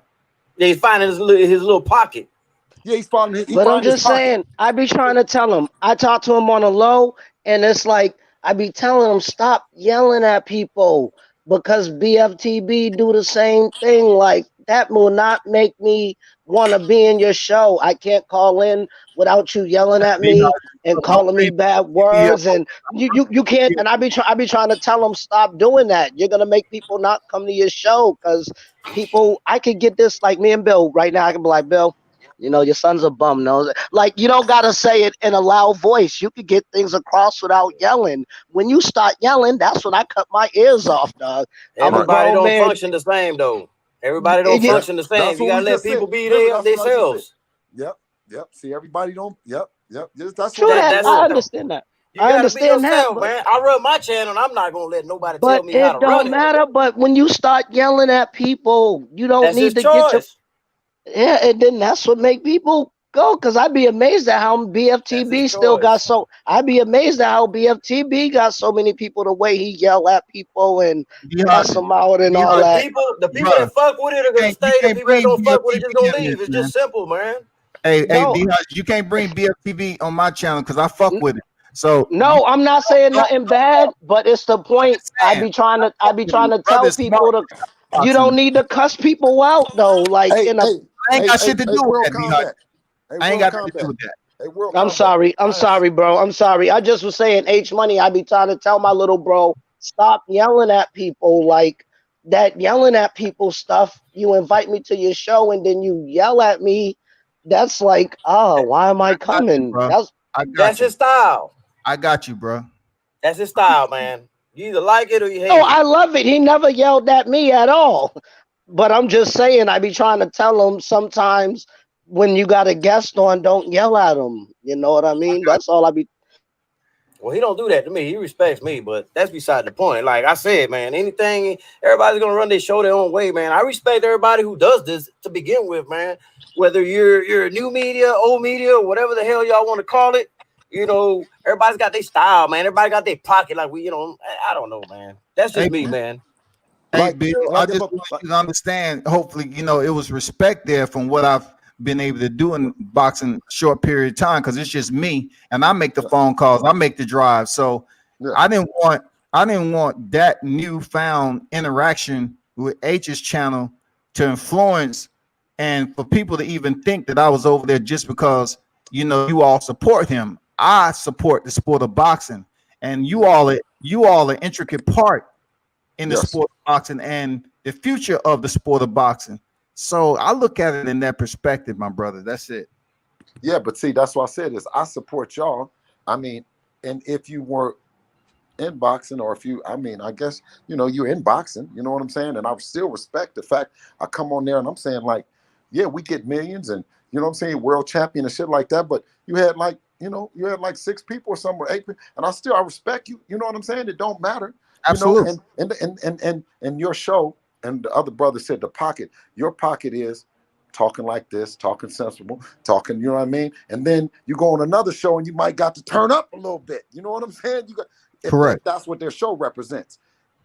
Um, Roger Mayweather never told me I knew nothing about boxing. Oh man, you don't know shit about boxing. Oh shit, man, you don't know shit about boxing, man. You know what I'm saying? I never disrespected you. I never get respect. I was like, man, come teach me something then, man. Here you go. Gonna say you don't know. And he'll laugh. You don't know shit about boxing, huh? And I would laugh. And I said, no, I don't, sir. I'm watching you. Yeah. Yeah, Yeah, I mean, I salute you for stopping through and everything. You know what I'm saying? all the time. You know, I mean, that's one thing you do. You have given new media. You have been on all these platforms, and you living the way you are. You taking time out to come on our platform and talk, and you Yes, doing sir. it in a sensible manner and respectful manner. That's all I'm saying. But when I get kicked off a channel H, I mean, kicked off H channel. What am I supposed to do? Chill in the live chat? I ain't no running the No. mill brother. You know what I'm saying? It's just not the way I operate, Bill. Come on, man. I like. I just like the diversity. I like when Coco the Don he come on. Yeah, I like when D absolutely. Hodges. You know what I mean? Everybody got their Yeah. different. Everybody got their different thing. You know what I'm Coach saying? Denard's a trip. I like him. Right. D Hodges be waiting for a motherfucker to slip up, and then he'll start laughing. Ah, ha, ha, ha, ha, I ah, do. ha, ha, I ha, sit back and listen. ha. Oh, I do. That's wow. I nobody never noticed it. Oh my God, that's what I do. Yo, thank you, Bill, so much. Yo, I appreciate the recognition. Thank you, Yeah. OG. Yeah, I'm gonna let you guys let you. Hey, come back. I'm giving you your channel back, brother. Excuse me for Hey, up everything, man. I appreciate you guys, man. I enjoyed it, man. Bill Haney, man. Love you, Bill. Love you, Bill Bill. Haney, Love you, big guy. Love Hey, you you. got Bill, you got give my. us I think I dropped my contact, but I was you know, I was serious about that. I'm not sure about getting having to go through a reservation period. I don't know how that works, but if indeed I can stop out there, I will. It's not a No, problem with me, man. no, come. No, just come. Whenever you come, just call me. Make sure you call me. You know what I'm saying? All the Yeah, brothers, man. for sure. When y'all come to Vegas, make sure y'all look us up. Dev just got his own gym too, though. So come by. Whatever. Bring somebody, whatever. It's all good. Family, No, family. I roll solo, Bill. I'll be up there solo.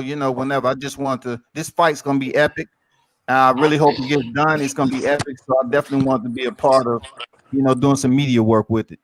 Yes, sir. Yes, Hey, sir. I just want to, hey, man, tell Dan Cunningham I said what's up, man. Conroe Sports. I got his number. I just don't want to bother him right now.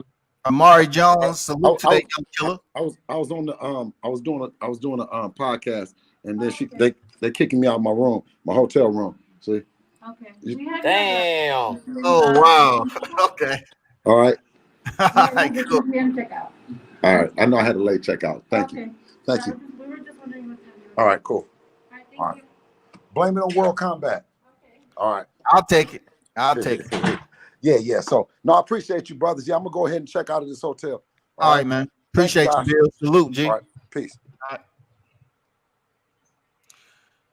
Yeah, people. I think he basically just hit the nail on the head with D Hodges, talking about sitting back in the cut waiting. Man, it is what it is, man. I mean, like I said, man, I just don't like people bringing up the weight stuff, man. I don't like it, man. Just leave that out of it and, let the fight happen. That's it, I just look at it like I done seen situations, especially some of the hand-to-hand combat that we had to do in training in the military where it wasn't no weight classes. I'm like, man, I just don't look at it like that. I mean, I done been to the gutter in Thailand and seen Muay Thai matches where you had an opponent outweighing somebody 30 pounds, 35, 40, and they never mentioned it. They just went in there and went into the match, man. And some of the time, a lot of the times, rather, the smaller, quicker fighter came up the victor. You know what I'm saying? They came out the winner. But World Combat, I wasn't lying about that Darren Cunningham, though. That dude is nasty, bro. Yeah, I've been looking him up, man. I think he's about to turn professional, right? Nah, he is pro. No, not Darren Cunningham. I'm thinking about the other dude you mentioned. Yeah. Darren Cunningham's already a pro. He's already got a few fights in. Yeah. That dude is fire, bro. But I knew about him before he turned pro because of my friend Ken Cruz, because they both grew up in St. Louis. Yeah. What weight class he in, man? Yeah, I think he's at 126 right now, if I ain't mistaken.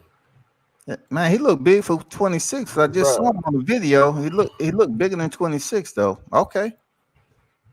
They got Amari Jones over there too. He's waiting to turn professional. So let me see if I can find his box rig. Let's see who else in here. Super bantamweight. Dang, he has super bantamweight, man. That's 122. 11-0 with 6 knockouts. That's 122, bro. Yep. Damn. I don't see how they do it. God damn, that's like, that's lighter than a mother. I told you, man. I was a little bit off, but I think by this point right now, I think he is 126 now. You know how box regs sometimes don't update, man. I think he's at 126 now, to be honest with you. You feel me? You know how box reg is. How do you keep that weight though? Ain't that like don't you gotta kind of starve yourself? Because I only weigh 140, you know what I'm saying? So it's like, damn, when I hear people like 118, 122, and I'm 5'7", so I'm looking at my size and frame and they be like 5'5". I'm like, oh my God, they are itty bitty people. Yeah. Oh my goodness. And but I wanted to get this out right for the ones who tune in, right? The especially the regulars, Jacko Fitness, D Hodgins, Conor Loco, and everybody who's supporting the channel for real. I like to see, lives play out like this because it was productive live, even though it was, the battlefield at some point. I don't have a problem with the battlefield. I really don't. But it just comes to a point if it's debate, I get it. But if it's absolutely disrespect, then I have an issue with it because I have a brand and I've dealt this channel when it was just one person on deck. It didn't matter. I just like reporting on the sport of combat, whether it be grappling, boxing, and stuff like that. So y'all have to understand that. I appreciate the ones who stopped through and dropped the positivity but maturity in the process. But don't ever get it twisted. Like, I'm not capping when I'm sitting up here telling you that cats was hitting me behind the scene and then acting different. And D Hodges, I appreciate and respect you understanding that particular facet. Because one thing of course, you heard what Bill Haney say. I sit back and I listen to everything. That's how I could just come in and because you have to, because like I said, like you gotta be kind to your channel, man. Like some people, like BFTB is the only one I know that still get like 1,000 viewers and they just purposely get on there to argue with him. But he knows that's the way BFTV. He know his stuff, but no, he knows his stuff, of course. That's my bro. I'm just saying he got a show where if you all go get it off and argue, that's the type of show. And I don't want H Money show to become that show. H Money has a good show, and I keep telling him, like, you gotta calm down, dude. It's like you take something before the show or something, because you be too amped with your guest. You can't be amped with your guest. You gotta have a little energy, but only thing I'm saying. But he be too much, too much to the audience. That's what I'm saying. Yes. It has to be productive to the topic at hand, bro. That's all. Not all this other stuff talking to grown ass men. Yeah, hey, I gotta get off of here. I gotta get off of here, man. But hey, you jumped off too early today before everything popped out there, man. Because I had to take my lady somewhere, man. I can't. I saw you pop in on the live chat, and you was like, "Oh shit." Yeah, I was like, "Oh hell, I done missed some shit." But yeah, but I'm glad to meet you, Coco. We've been talking for a minute. I'm glad. That's why I had to get on. I'm like, let me show my face real quick to all my fans I might have. That's why I was like, let me say hi to my bro. You know what I mean? Yeah, I was finally glad to put a face to you because shit, you're always hiding behind this damn logo. But I finally saw your little skinny ass. I finally saw your little skinny ass though.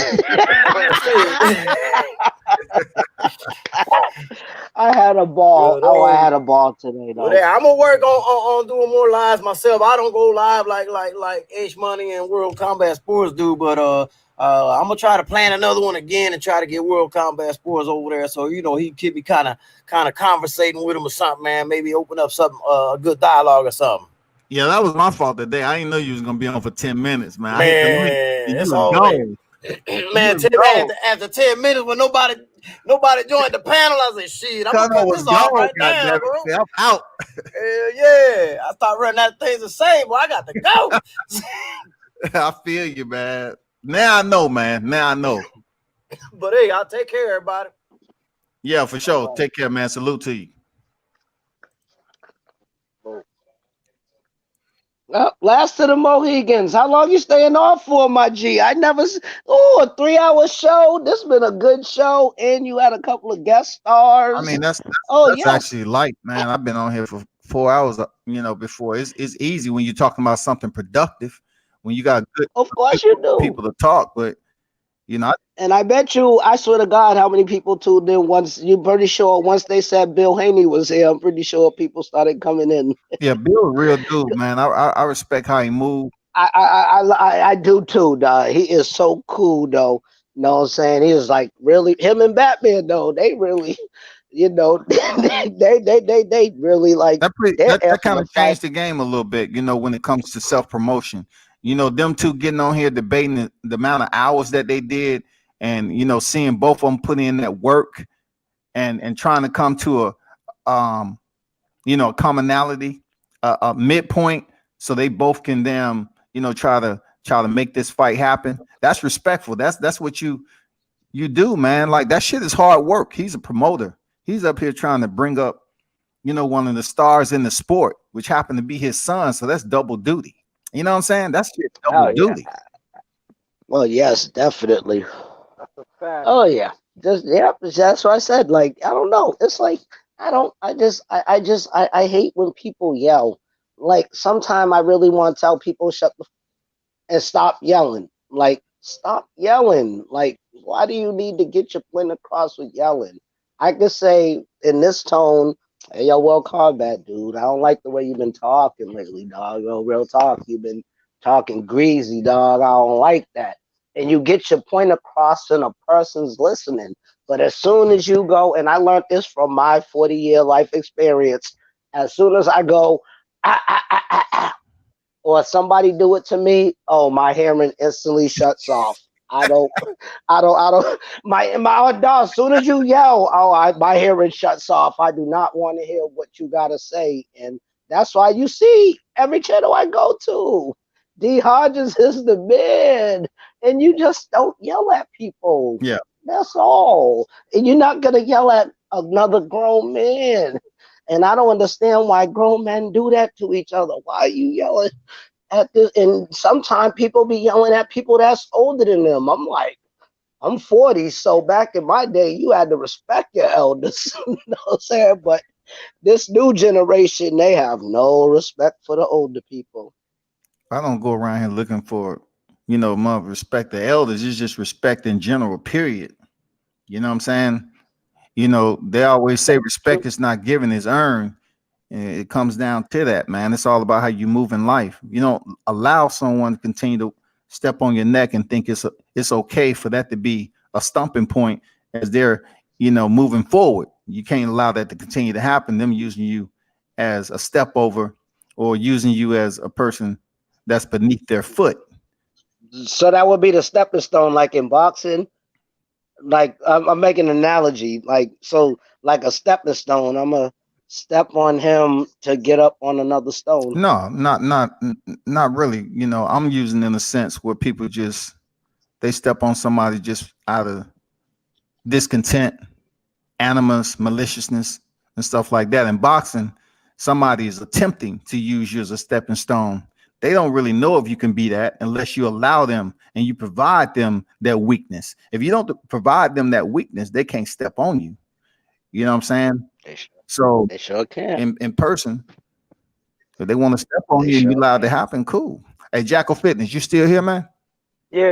I was here. You I didn't was say soaking shit up a while lot Bill of was on here, Jack. Damn. I was no, I was soaking up that knowledge. I was soaking everything that BS the Great was kicking, but my daughters was running around. Man. Oh, And okay.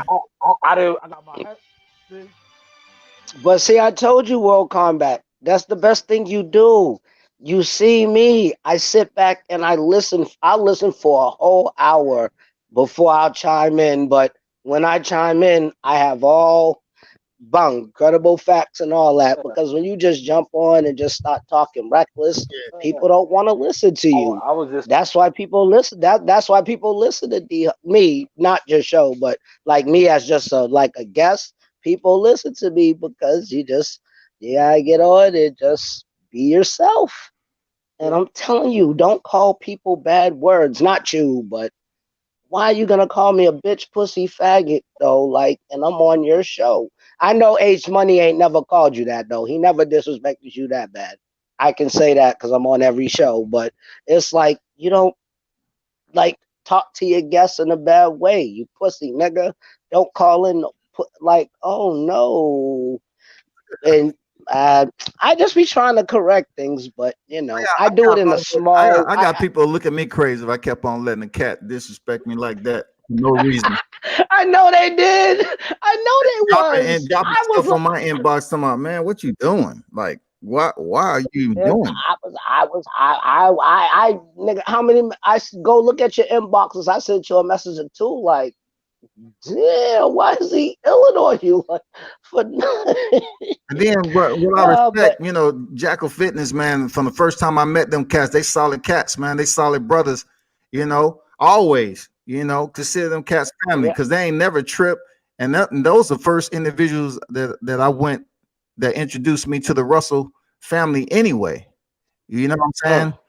And it was never like, well, they don't want to be bothered.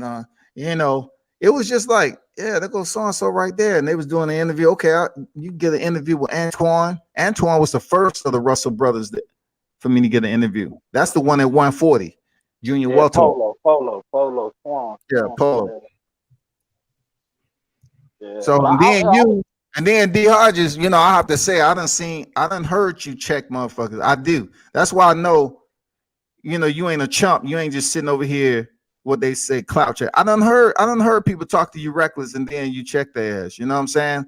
But people that's around that, they need the man up and understand who they are as a person.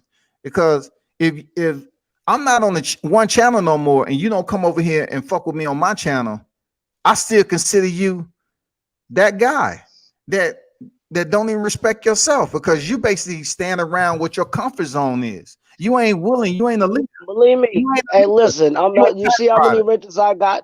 You see how many wrenches I got? Everywhere you go, almost everywhere I go, I got a wrench. But it's a few I got taken away because I speak my piece. I'm not gonna be no D rider. And just a lot of these people with wrenches, they're scared to lose their wrenches, and they know deep down in their heart, on dogs, they really don't believe that, but they just want to go along with what the rest of the chat is saying. No, you don't do that. That's not being yourself. You speak your own opinion. And I got blocked from Ego and Fanon because I spoke my opinion. I don't care. I'm not going to suck up to the moderator, keep my wrench. I don't care. I got wrenches taken away. I got hidden. I got kicked off of many shows, but I don't care. Just be you. Man, what I'm Don't talking sit up about here is a lot of people be dick. A lot of people dick ride the channel. Let me finish my point, bro. I'm sorry. I never, I don't say nothing, but no, I'm gonna address this issue to whoever the fuck is listening. That at the end of the day, don't dick ride because it's the host. Because the host don't like the fighter, you don't like the fighter. Dog, you're a fucking sorry, YouTube. I will not swear no more. But I get emotional when it comes to this. Like, why are you riding with the host? You know you don't believe what he's saying. He's gonna beat him. You don't believe that yourself. Exactly. But you're just riding with the channel, not me. I ask anybody, I go against you. Ask BFTB. I battled him on StreamYard. He put up his hot link. I got up on that link and he beat me at the end because he had a last fact. But y'all can ask him. I gave him a good debate. Like, man, I'm not gonna just ride with the channel just because it's your channel. And a lot of people do that. I look at people's comments. I sit back and I read comments. You know how many hours before I say, hey, and I say salute to somebody and I read people's comments, and then that's when I just break them down. Yeah, you can't just ride no channel just, for the heck of it. I hear you. I hear you, D Hodges, man. Like I told you before, That man. you feel me, bro? You know, Like, come I on, understand. they be following the moderator. That means you're a dick. I'm sorry, bad word. You're holding his balls. You know what I'm saying? You know you don't believe that. You don't believe he could beat him, but you don't want to lose your wrench. Or you don't like, I swear to God, I didn't realize how people really seriously they take this thing, but just being on every channel, because I'm not gonna lie, bro. I tell you all my shows because I be at work. So okay, when I come home from work, I watch Junior the Truth at 8, then I watch Cali at 9.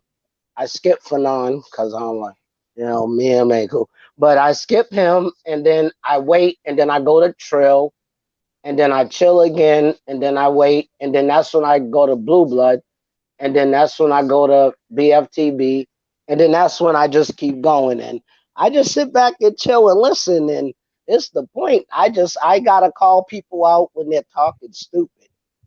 And that's the point. Even Bill couldn't say nothing because I told him, when like I was absolutely right. I sat back and listened about, and he was getting on every boxing, easy work, and I just had to break it down to him. Like, look at Crawford, and Lomo Crawford and Errol. They get no credit. It's a name, but they still get no credit. That's why I had to back up everything. And that's just the way I am, dude. Like, whoever's right is right, and whoever's wrong is wrong. And if I don't know, that's when you don't hear from me. Because, see, a lot of people are stupid. They want to talk before they know what they're talking about, or they want to go off what they heard, or no, you can't do that. Before you open your mouth to speak a sentence, you better know everything you're talking about and back it up with facts. That's what I do. But I love you, World Combat. Dawes, you got a good show, and I'm gonna keep working on H Money and tell them just calm your volume down. That's all. You could talk to people. You don't gotta yell. You can get your point across without yelling, and I'm gonna work on it though. Well, But I had a ball today. No saying shit. You been going for this long. What's your longest show, bro? oh, easy over 4 hours. Easy, easy. Now, this show right, Yeah, because I'm this having a show right ball, here was man. And fire. I don't know. Your show got me so entertained. I done missed BFTB show. I done, I done got notifications for a couple, but I'm like, no, I certain shows that like I can, especially ones where I could talk. I love when I could talk because sometimes when you leave a comment, they can't read the comment because it moves so fast. Like the people that got like 900, Yeah, you leave one comment. As soon as you leave your comment, it be like look like you're pulling out a thing of bills and the whole paper's folded to the floor. But yeah, man, I don't know. You just gotta. I don't know. I be trying to just. I don't know. 40 years old and I don't know how to change. So I see. As long as I keep being me, everybody likes me. So I mean don't that's the only change way up. you're supposed to be. You should be yourself. God damn it. Shit.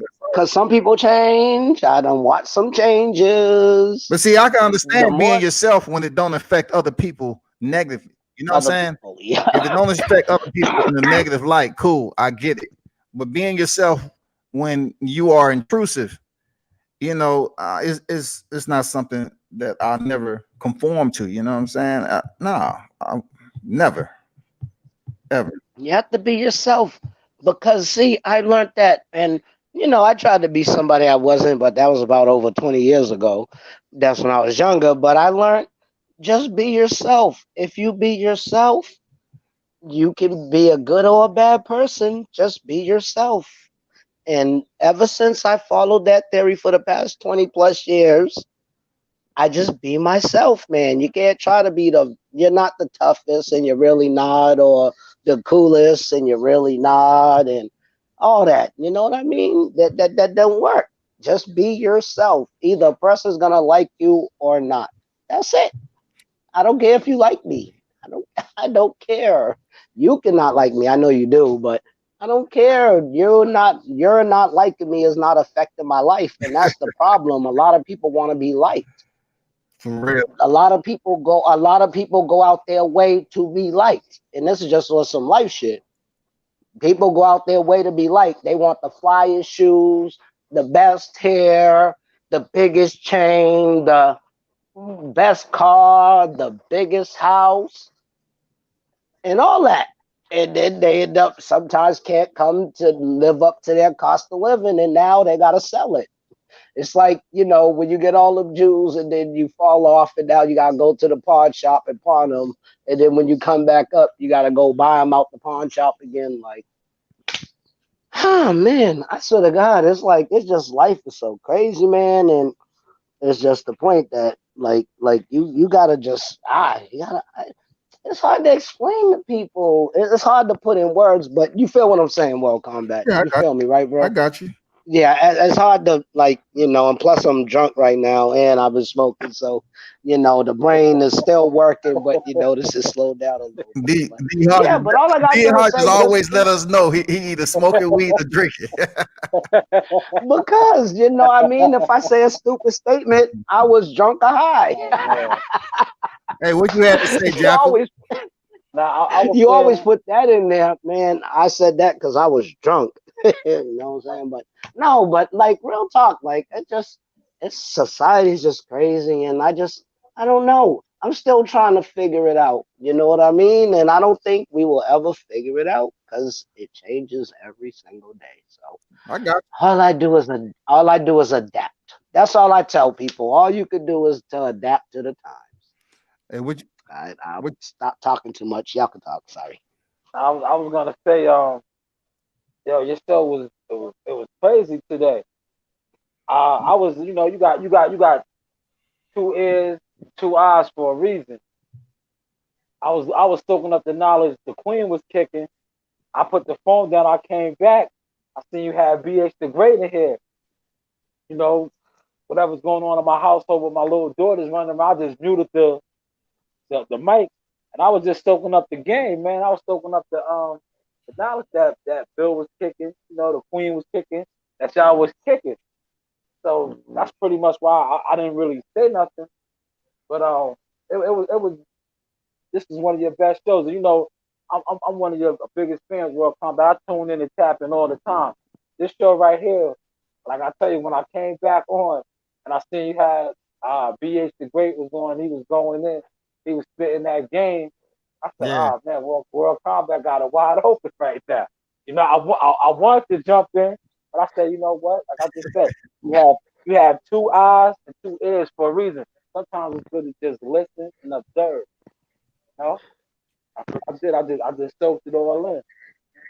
But Bill did make some good points. Like I wish I could have stated that to him, like how I stated earlier. Like what they're doing, he's a great promoter. But like Yep. I said earlier, I opened the show when I said with the Mr. Cap and how they got on DA's promotion. I said, yo, that's all good because it's selling this fight. If this fight happens, it's selling. And this fight truly is bigger than people don't want to admit it because Hmm. it's not on no big network like an ESPN. But in the real boxing world, boxing, people talk boxing, they talking more about Gary Russell, Devin Haney than Lomachenko and Teofimo Lopez. Yeah, it's taking over, man. It's taking over the airwaves. You know what I'm saying? Yeah, And it's taking over Leo and Tank. yeah, Taking over that one Yeah, too. it's taking yeah. over a lot. Yeah. And what the funny part is? It's taking over that, and that's a pay-per-view fight. That's a Yep. pay-per-view fight. And you got people talking more about a fight that's not even confirmed yet, but it's on the verge of being confirmed.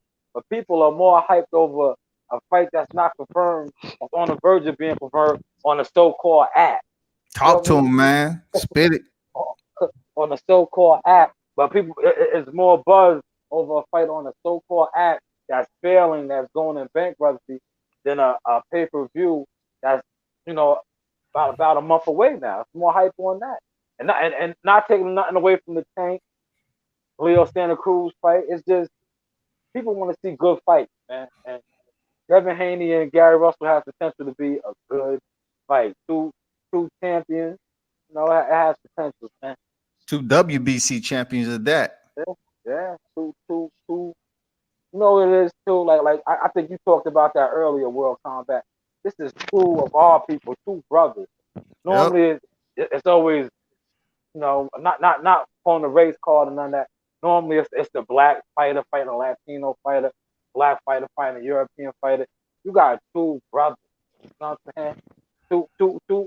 Call it how you want to call it. Two Zulu Mandingo warriors. Feel me? Like two warriors.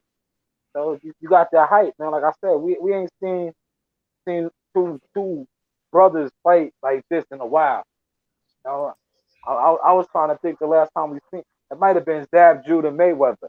You know, fights like that. Like this takes back to that when it was two dominant, black fighters.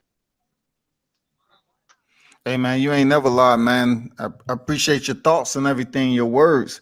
And like shout out to Kat Taylor, man. I actually Yeah, I he was actually kicking that knew her back. hard. Yeah. I actually known her for quite some time, man, and she always kept that same energy. And what she was saying about Russell and Haney, that's all I'm trying to get at is media. Who am Yeah, I going to be? Who am I going to be if I lean heavy towards one? It's a couple of fighters I lean heavy towards because it's a connections there, and I respect what they do, and it's favored. But I just can't lean heavy toward every freaking fighter and then report biasly on who they dealing with or their opponent. You know what I'm saying? That's yeah, not media.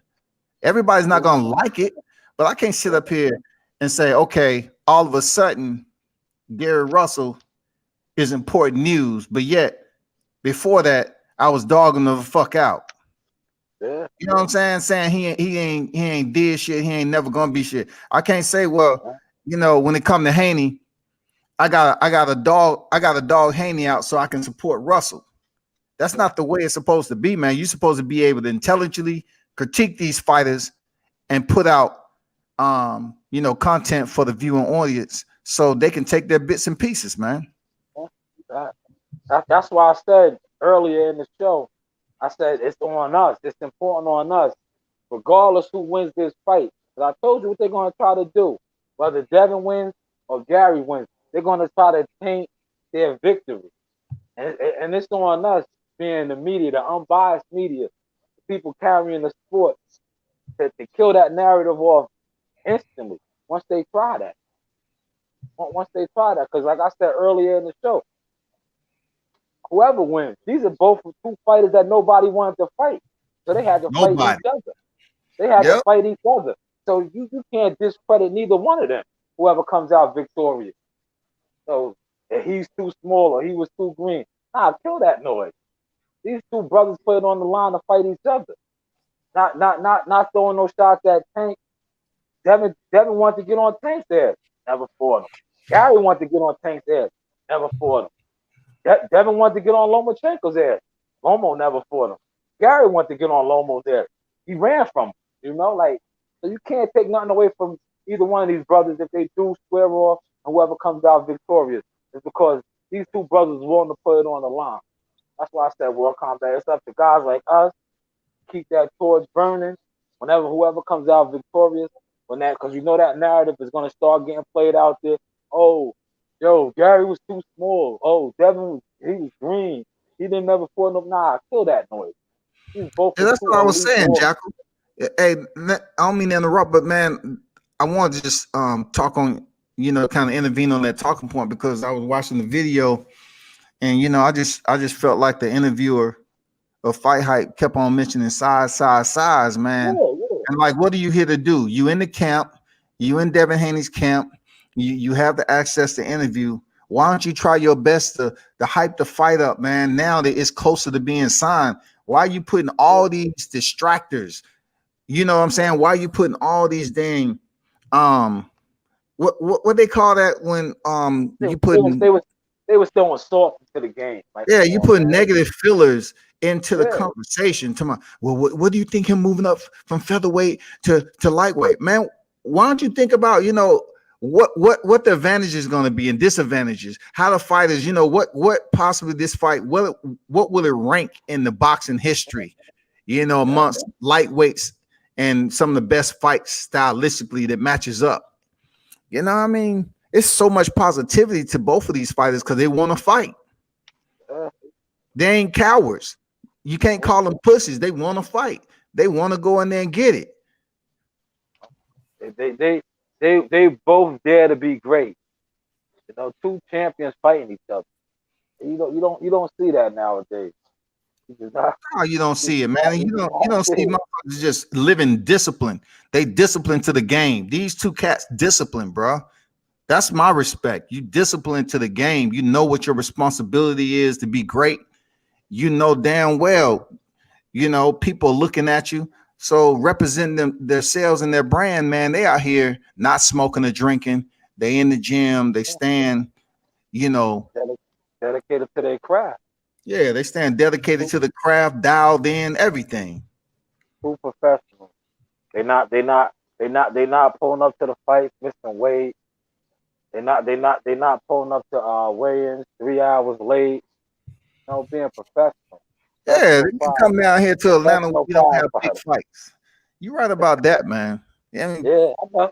My people was in there. Shout out to Eric Boone and them. They was and Paul Williams. They was in there when that melee broke off, jumped off. yeah, man. Dude had us up there waiting in a club. I would have rather them turn the music on and let's just open up the dance floor. It was too many people in there though. Yeah, yeah. Waiting on Javante to come in there, and then he gonna come in there and say, "Okay, it's enough people in here now. I'm gonna push Gamboa and cause a damn ride." Oh, it was a riot, man. I'm professional. That was crazy. I was so, yeah, man. You had a dope show, man. I didn't catch when BH first came in, but when I came back, I seen he was on.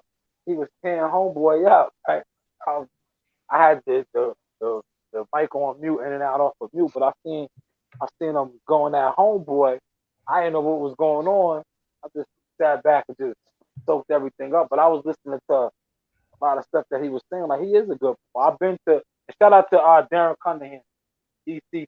Yep. I had the pleasure of interviewing him at the when Devin Haney headlined the theater at the Garden. I interviewed CH3. He's a good little young fighter, man. Out of St. Louis. I was hearing Oh yeah, man. Coco Loco talk about him. He's a good fighter. He caught the W that night. I had the pleasure of interviewing him. Good humble kid, man. So they do got some talent over there. Shout out to Haney Promotions and all that. They do got some talent. And the thing that I like about them, like Bill touched on that, I was listening. They are very family oriented, Yep. covering them that fight weekend. They got a large entourage, but it's like family. You know what I'm saying? It's just like he was saying. It's similar to the Russells. You've been around the Russells. Russells, it's like it's a tight knit family. It's not a whole bunch of outsiders and groupies. You cover the sport too, World Combat. So I'm pretty sure you see like some of these guys fight can't. You got I call them the male groupie tag along. You got a Yeah. whole bunch of dudes that just around just to be around. You know what I'm saying? It's like, bro, what do you actually do? And All talking you loud as shit, ain't they? it's like, bro, what do you actually do? Okay, you're a part of the team. What do you do? Do you hold the pad? Are you a mitt man? Like, what do you do? Or you just here to be on Instagram and or be around? Say, oh, I was there. Like, no, what do you actually bring to the team? What do you bring to the table?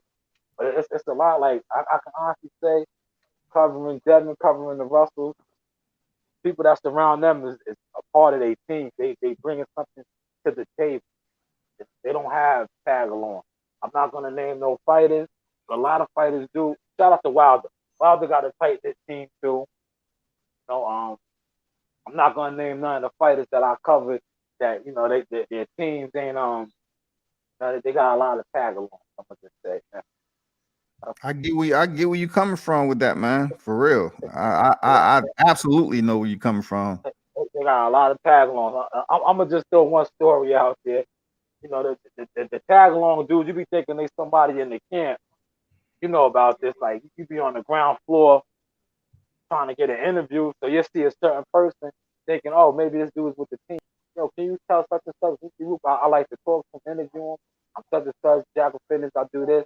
These dudes, you tell them that they ain't even nobody. That's how you find out. Like, oh, this dude is he's just around just to be around. I'm thinking you Yeah. a real team member, man. You know what I'm saying? But it be like that sometimes.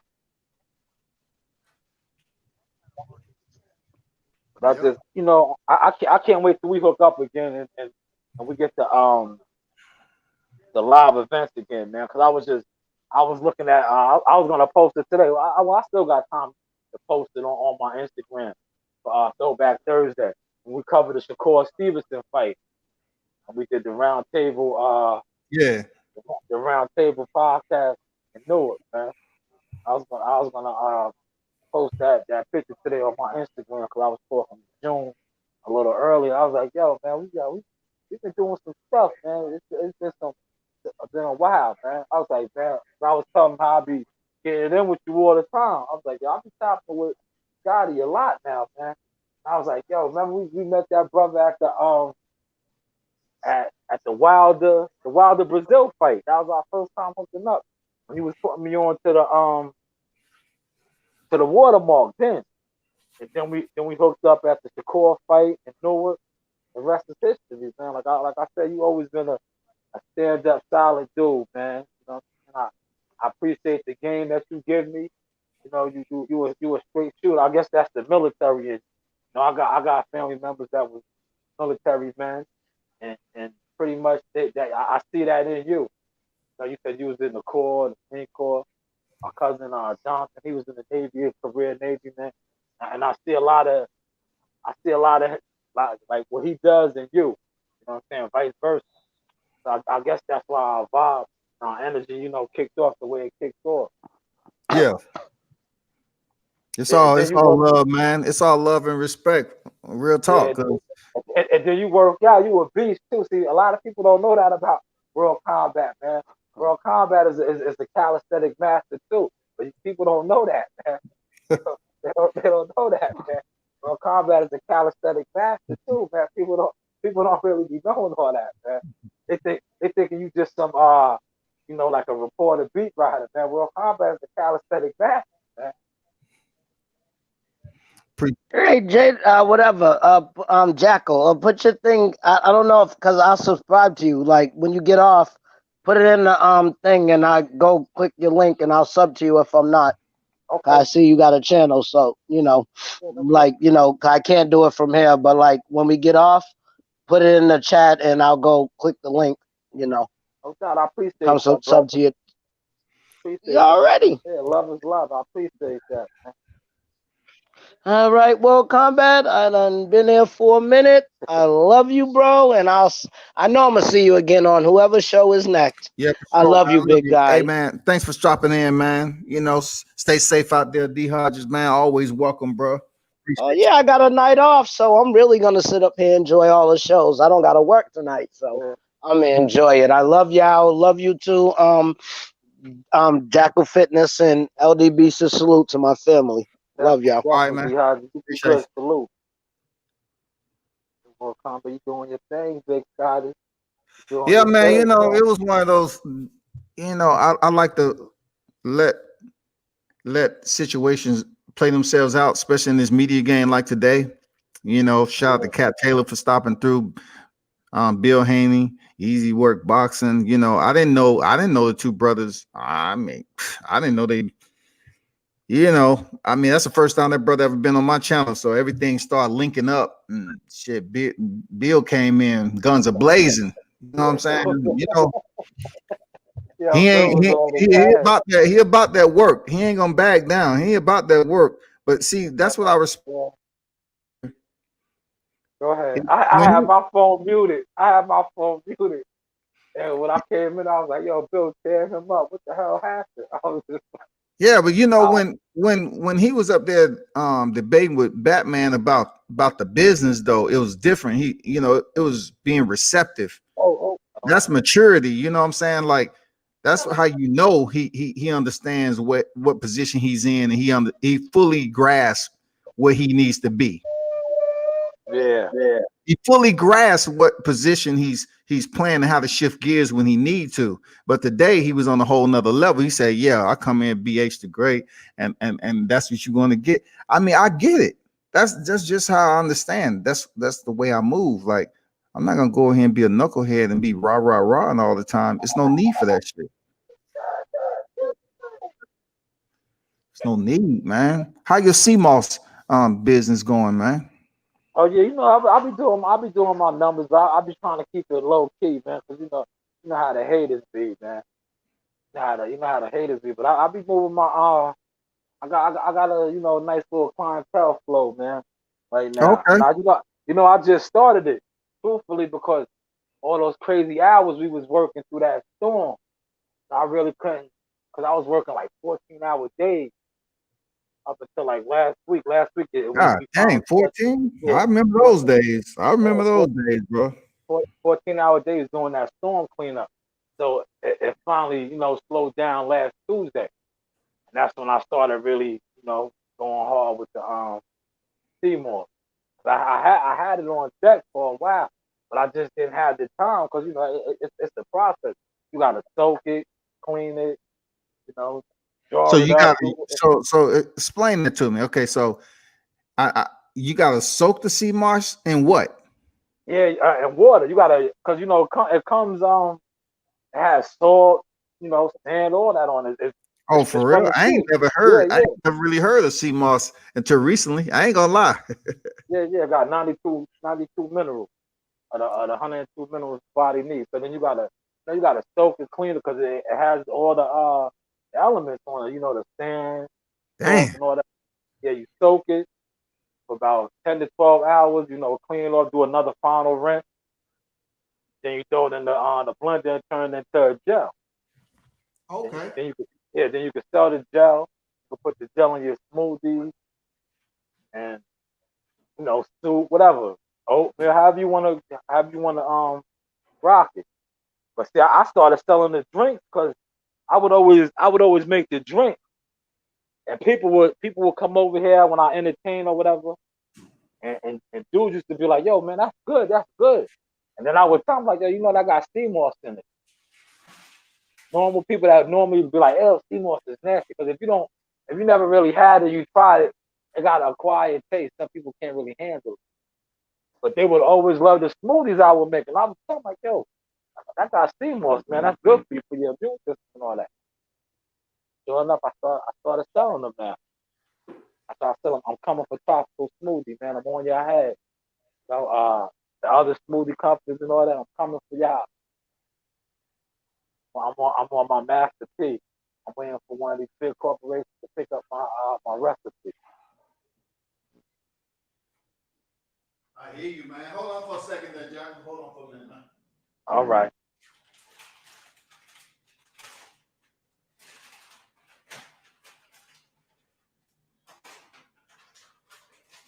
Brandon, you going back downstairs or no? Want the TV on the head? Come on, come on. You want to go back downstairs? Huh? Come on.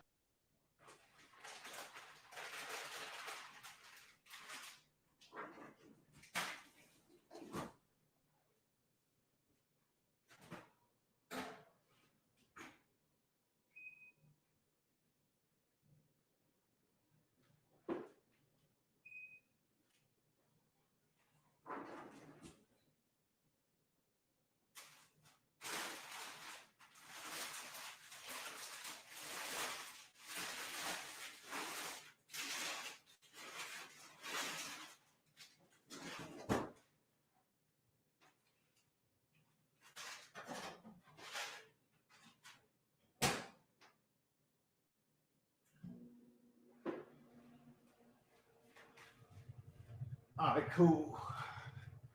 I had to prep the evening meal for the son. You know what I'm saying?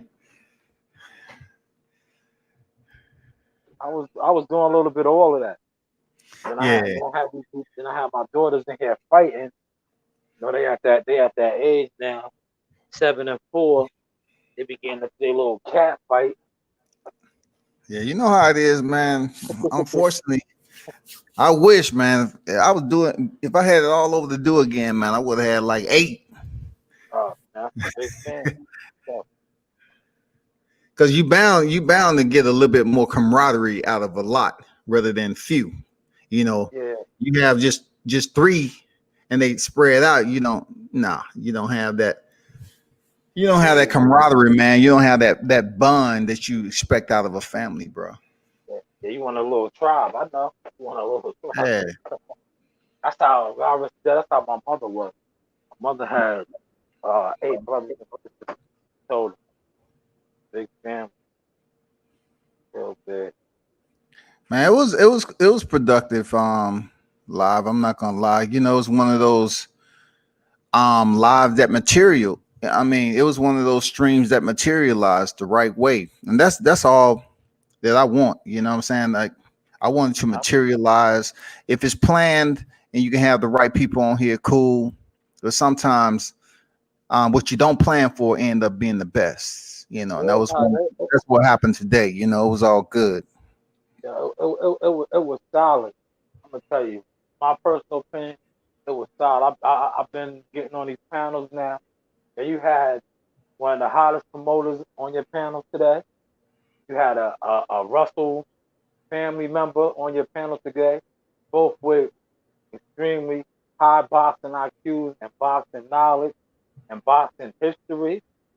What more can you ask for? What more can you ask for? It's people with way more subscribers than you that can't even get those top quality guests to pop up on they live streams like that. That's just a salute to you and testament to your grind, how you out here putting it in. Yeah, appreciate it, my brother. Appreciate the support, love, real talk, man. That's all I'm trying to do the right way. With individuals that understands what that's about. You know what I'm saying? I mean, I know Jackal Fitness understand what it's about, but I'm just saying, you know, it's hard to get a collective group of people that understand the same thing. You know what I'm saying? I ain't trying to make it a reality show, but sometimes, yeah, it's a firefight up in this bitch. You know what I'm saying? Sometimes, It gets like that. That's what I sometimes it's had to a sit. firefight up in here. That's what I had to sit back. Once I sit back and was able to understand that, like, because some people, we all passionate about the sport, but some people are a little more passionate than others. That's just their character. Yelling and screaming and all that. Because like homeboys like that. Ooh, he gets on and gets to yelling and hooping and hollering and all that. So once you learn and you start learning people's characters and how they carry it, you able to absorb it more. And then in the beginning, I'm not gonna front. I really couldn't handle that. That's why I'd be like, yo, why is this dude yelling? You're where you're at, I'm where I'm at. It's not that scary, bro. It's talking. You know, but talk. I guess it is too. A lot of times when I do go on these times and do go live, I be having my daughters all underneath. So I guess my energy has to be different. Yeah, I I, got you. Yeah, I got you. I, I feel you on that. I feel you on I, that, man. I always got eyes on me, so I can't be one of these dudes that be like, motherfucker, like, nah, especially if I'm talking on the phone, my daughter's gonna be looking at me like I got 8 heads. Like, what's wrong with that? Yeah. What's wrong with that? Yeah, but once again, World Combat, man, thank you for having me, man. Yeah, you know Excellent what it show. is, man. You know what Yeah, it is. excellent show, man. And you know how I do. I'm a chop up some of my little jewels that I was dropping. You know how I do. I'm gonna repost it, Yeah. tag you, blast it off, blow it up. I'm even gonna tag take some of the Bill segments. Cause Bill was spitting some games, man. But for all you young up and coming promoters, that trying to do stuff, Bill was dropping some nuggets in there, man. Oh yeah. You, Oh you yeah. don't you don't you don't always have to go to sign, with the majors and all that. If you know what you're doing, you can get your own thing popping. It's all about knowing how to market and manage, promote yourself. Trust the process, believe in yourself. But like I Drop said, them man, well, jewels, man. Drop them jewels, bro. I appreciate the knowledge, man. Yeah, I was soaking it up tonight. I was listening. I was like, yo, it's a real game being stood up in here tonight. Now, hopefully, people tuned in and was listening and was catching those numbers. Man. Catching And that's those all I'm numbers. trying to say. I'm trying to learn from somebody. Look, I'm trying to have some type of educational, retention. You know what I'm saying? That's what I want to learn. I can't be on here just talking about shit that just, like tree bark. If you break tree bark up in a bowl, and put water in it. I mean, no, I ain't trying to learn. I'm trying to actually hear some shit that makes sense to what I got going on in this combat sports community.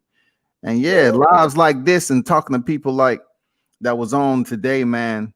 That's what it's about with me. You know what I'm saying? Like, What y'all got going on over there, man? How y'all moving? And a lot of people don't know, if you look at most of the boxers that you know in the sport, man, Jack of Fitness done talk to them. A lot of people may not know them because they not as big on social media as you. Just like my channel, cats is out here actually in the field grinding. They damn near have talked the majority of the fighters that you see out here. oh yeah. I tell people that all the time. And they love him too. They love Jacko, man. They like superstars, man. They like the underground kings. I tell them because people don't understand, man. Yeah, I tell people that all the time. We be on our ghetto 2020. You know what I'm saying? Dateline interview. I interviewed over 20 world current and former world champions. Today. No big Hey, and platform. y'all start off in the upper row, but by the time the fight starts, y'all down there on the Yeah, on floor. the God floor. damn it! On the floor. Yeah, man. You gotta get it how you live, man. You know what I'm saying? You Yeah, gotta get it how you live.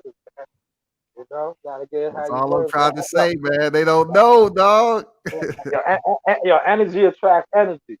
If you smiling and having a good time, people want to be around you. If you up in there mean mugging and upset, nobody wants you around. You know what I'm saying? Yeah, Energy attracts energy, man. Yeah, that's why I say, the vibe. Positive vibes gets you a yeah, long man. way. Positive vibes gets you a long way. Don't nobody want to be around a Sour Patch Kid. Just like when you was growing up, you don't want to be around that person that's always miserable, complaining. You want to be around a person that's smiling, always happy. Want to have a good time. That's what attracted me to you. I always remember my initial meeting with you at the I don't want to give out the hotel. When Yeah. stuff starts getting live again, a lot of you dudes is on here. They're gonna try to get in where you fit in. But if you don't know nobody, you can't get into these spots. But I always remember meeting World Combat. He was with Team Wilder in the hotel, man, and he blessed us with the game, and the rest of history ever since that. Man. The rest of history. Because Yeah, man. a lot of you dudes, I'm gonna say this when I close out on this. A lot of you dudes, you might have this subscribers, likes, followers, and all that. But when it comes down to it, you do not have the connection. You do not be at these fights. Or you do not be at these hotels. You don't be at these weigh-ins. You don't be at nothing. You just be online. That's it. Man, you ain't never lied, man. That's That it. that that field works something different, ain't it? That field works Yeah, something different, dog. it is. It is. You get at the end of the day, that's what I say. You can't judge me off my views, off my likes, or my subscribers. That's my favorite moniker, Underground King, because I really be in the trenches. I'm a diamond in the rough, and I'm always gonna shine. That's it. That's it. I'm always gonna shine because I'm not afraid to go out there and get on the front line and see a fighter and ask them for an interview. Like people that interview that I got with Keith Thurman, people don't even understand. Everybody thought that was staged. Like, nah, I seen Keith. I felt Keith's energy. Keith is a stand up dude. He's not rolling around with 100 people. It's him, his coach, and his wife. Small team. Keith is a solid brother, man. He gets a bad rap and everything. People talk about he's a fraud. He's Hollywood. He's fake. Keith is one of the realest boxers I ever met. Ever met. Ever met, man. Yeah, I, that's I what they met a say, lot. man. I met a lot of boxers, man. Keith, like at the end of the day, Keith was one of the most stand up boxers I ever met. For real. He didn't get Hollywood on me. I seen him at the fight. I was like, yo, I know the hotel, whoopie whoop. You think I can link up with you later? He's like, yo, I got you. He came, he walked through the door. He seen me. He came right over to me. He could have got Hollywood, seen me, and dipped off in his room, went upstairs, and just went about his life.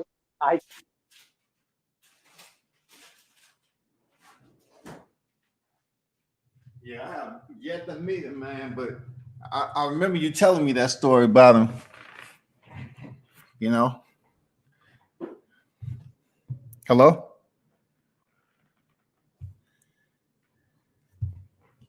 You did? You hear me out? You went out.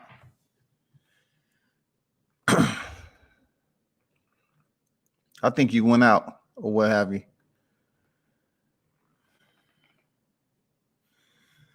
Those of you that was in the chat, man, Don Dada, salute. T. Joyner that dropped through the wrench game and everybody. Lawrence Williams. Velocity, what's good?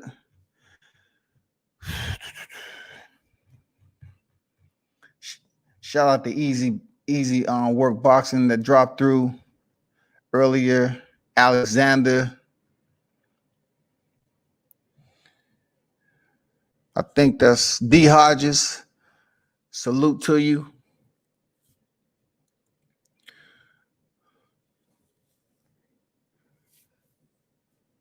Cat Taylor. BH was in the building earlier. Salute. Appreciate the knowledge, man, and everything. Oh, I ain't see Easy Work over here. Hold on for a second. Hey, what's good, man? You dropped through? What's good? Yeah, I'm back, man. I'm back. Yeah, I was just about to hop off. I've been on this over 3 hours, dog. Oh, go do your thing, man. Do your thing. Hey, man, we'll definitely chop it up again, though. But I definitely have to get dinner ready for my son and everything and all that. But yeah, what was your takeaway from earlier, man? You know, outside of, you know, I mean, it get like that. You know, I ain't telling you. I think I've tuned in a couple of your lives or whatever. I mean, this social media game, man, it's different tastes for different people. T. Joyner that dropped through the wrench game and everybody. Lawrence Williams. I mean, go ahead. I think you listen to the live again. You got to mute it. Oh, I got to mute it. Okay. Shout out to Easy. Muting it. Yeah, so you good now. Yeah, well, what I took from it was, you know, first of all, I just want to say I was happy to even get an acknowledgement from Bill Haney. You know, Bill Haney is somebody who I just see on YouTube. So for him to, you know, even get on, whether it was good or negative, and, you know, whichever way it went, I was happy just to talk to him. But what I take from it, I think he took something negative, or he watched my other videos, and on my videos on my channel, I talk about my opinions of boxers and how I feel about them, and I think that probably got under his skin. And, you know, all I can say is, you know, it's no hate towards his son, no dislike. His son's a black man like me.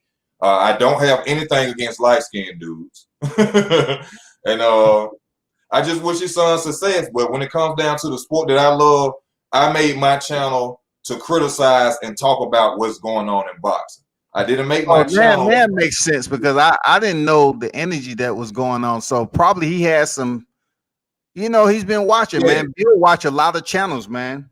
Yes, he probably has. And that's why I told him, I said, you probably have seen my channel and you're upset about a video that you saw that I made pertaining to your son. I said, if it's that, then come at me about that. But don't say I'm on this man's channel, World Combat Sports, and I said anything disrespectful, because I was strictly on the boxing talk.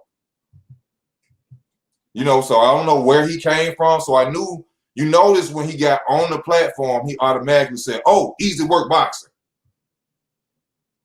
It was other people on here, but much respect to Bill Haney, much respect to his son. I wish them nothing but success. I hope they become more millionaires, gazillionaires. But you know, I just think the way that he came across was totally wrong.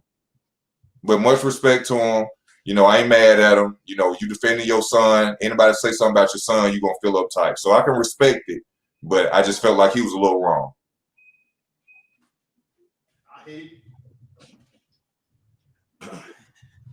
Yeah, I don't have no comment on that because that shit was materializing in front of my face. So me knowing what I know about media and the landscape of it, I'm pretty sure somewhere somehow it was some type of connection Yeah, outside of my channel. And you know what I'm saying? It all came to a climactic point. You know what I'm saying? it That's all. just so happened to hit on your channel. That's all it was. But Yeah, but I got it, bro. You know, like to you, World Combat, if I did anything wrong on your platform, I apologize, bro. I didn't mean that. You know, I truly appreciate you even allowing me to come on your platform and talk. You know, it wasn't like that. You know, so if I did anything wrong, I just want to say as a man, I apologize from my end. no, y'all was talking as men. Like it was between y'all, and that's what I can respect. It was between y'all, whether it was high energy or low energy. It was between y'all. You know what I'm Yeah. saying? That's the way it's supposed to. Not a lot of motherfuckers co-signing and jumping in and interfering and stuff like that. Y'all handle that between each other, bro. Yeah. Yeah, and that's what I liked about it. That's what at the end of it, you know, like I told him, I said, bro, it's just an honor for me to even be talking to you. You know what I'm saying? You know, that's why I can't Man, even go in all Bill, that. one thing I can say about Bill, man, I don't know if you've seen it, but he frequents a lot of Channels, yeah. Not, I wouldn't say average new media that's on this YouTube to cover boxing. He takes his time out, man. Come over here and damn talk boxing forever and a day. I'm talking about hours, bro. Yeah, he'll slide through on you. He'll slide through on you. Yeah, he'll slide through, man. And he'll chop it up. You know, that's what I can say, man. He ain't, just sitting up here trying to clout chase or anything. You know, No. I mean, he in a position he far beyond clout chasing. Like I said, I have my criticisms of his son, and I think that he's seen one or two of my videos, maybe, and he got on and he was like, well, let me get at this dude, and he had every right to do that because that's his son. I ain't mad at him for that, but I just felt like at that he could have came out and just said that blatantly why he was coming at me, because he made it seem as if I was disrespecting his cat and I was doing things that I wasn't even doing that. But much respect to him. I hope the best for him. I wish the best for him.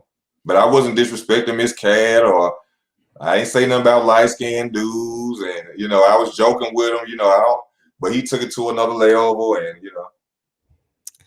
Well, I'll leave it like this, man. Y'all handle that between y'all. Y'all did. Yes, y'all was able to handle that.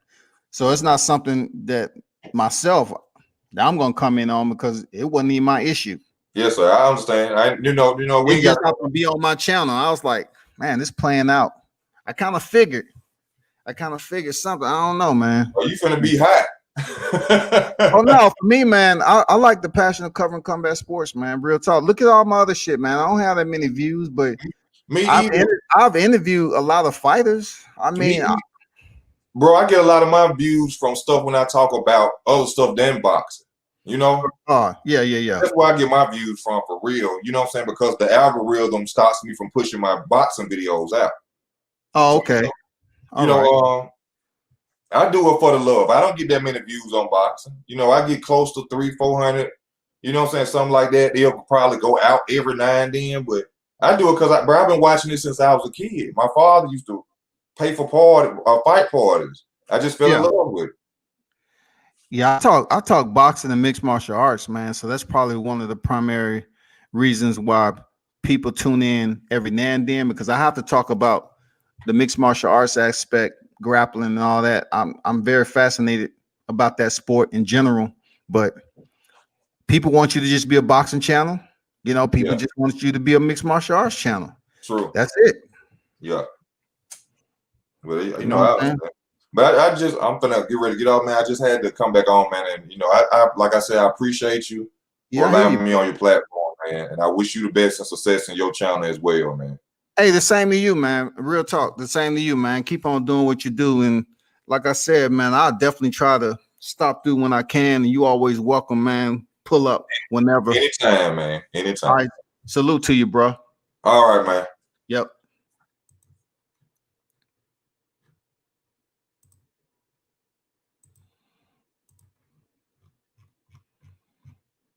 that is it for me. I got to take care of fatherly duties. This has been one of those energized episodes. You know what I'm saying? Takes me back to being in combat. You know, it was mortar rounds dropping everywhere today. It was full blown freaking firefight up in this motherfucker. Mortar rounds, but yet it was conducive. You know what I'm saying? Shout out to Kat Taylor. She is the number one boxing fan. She does ride for real. That ain't the first time she done talked about the Russells. She told me that a while ago.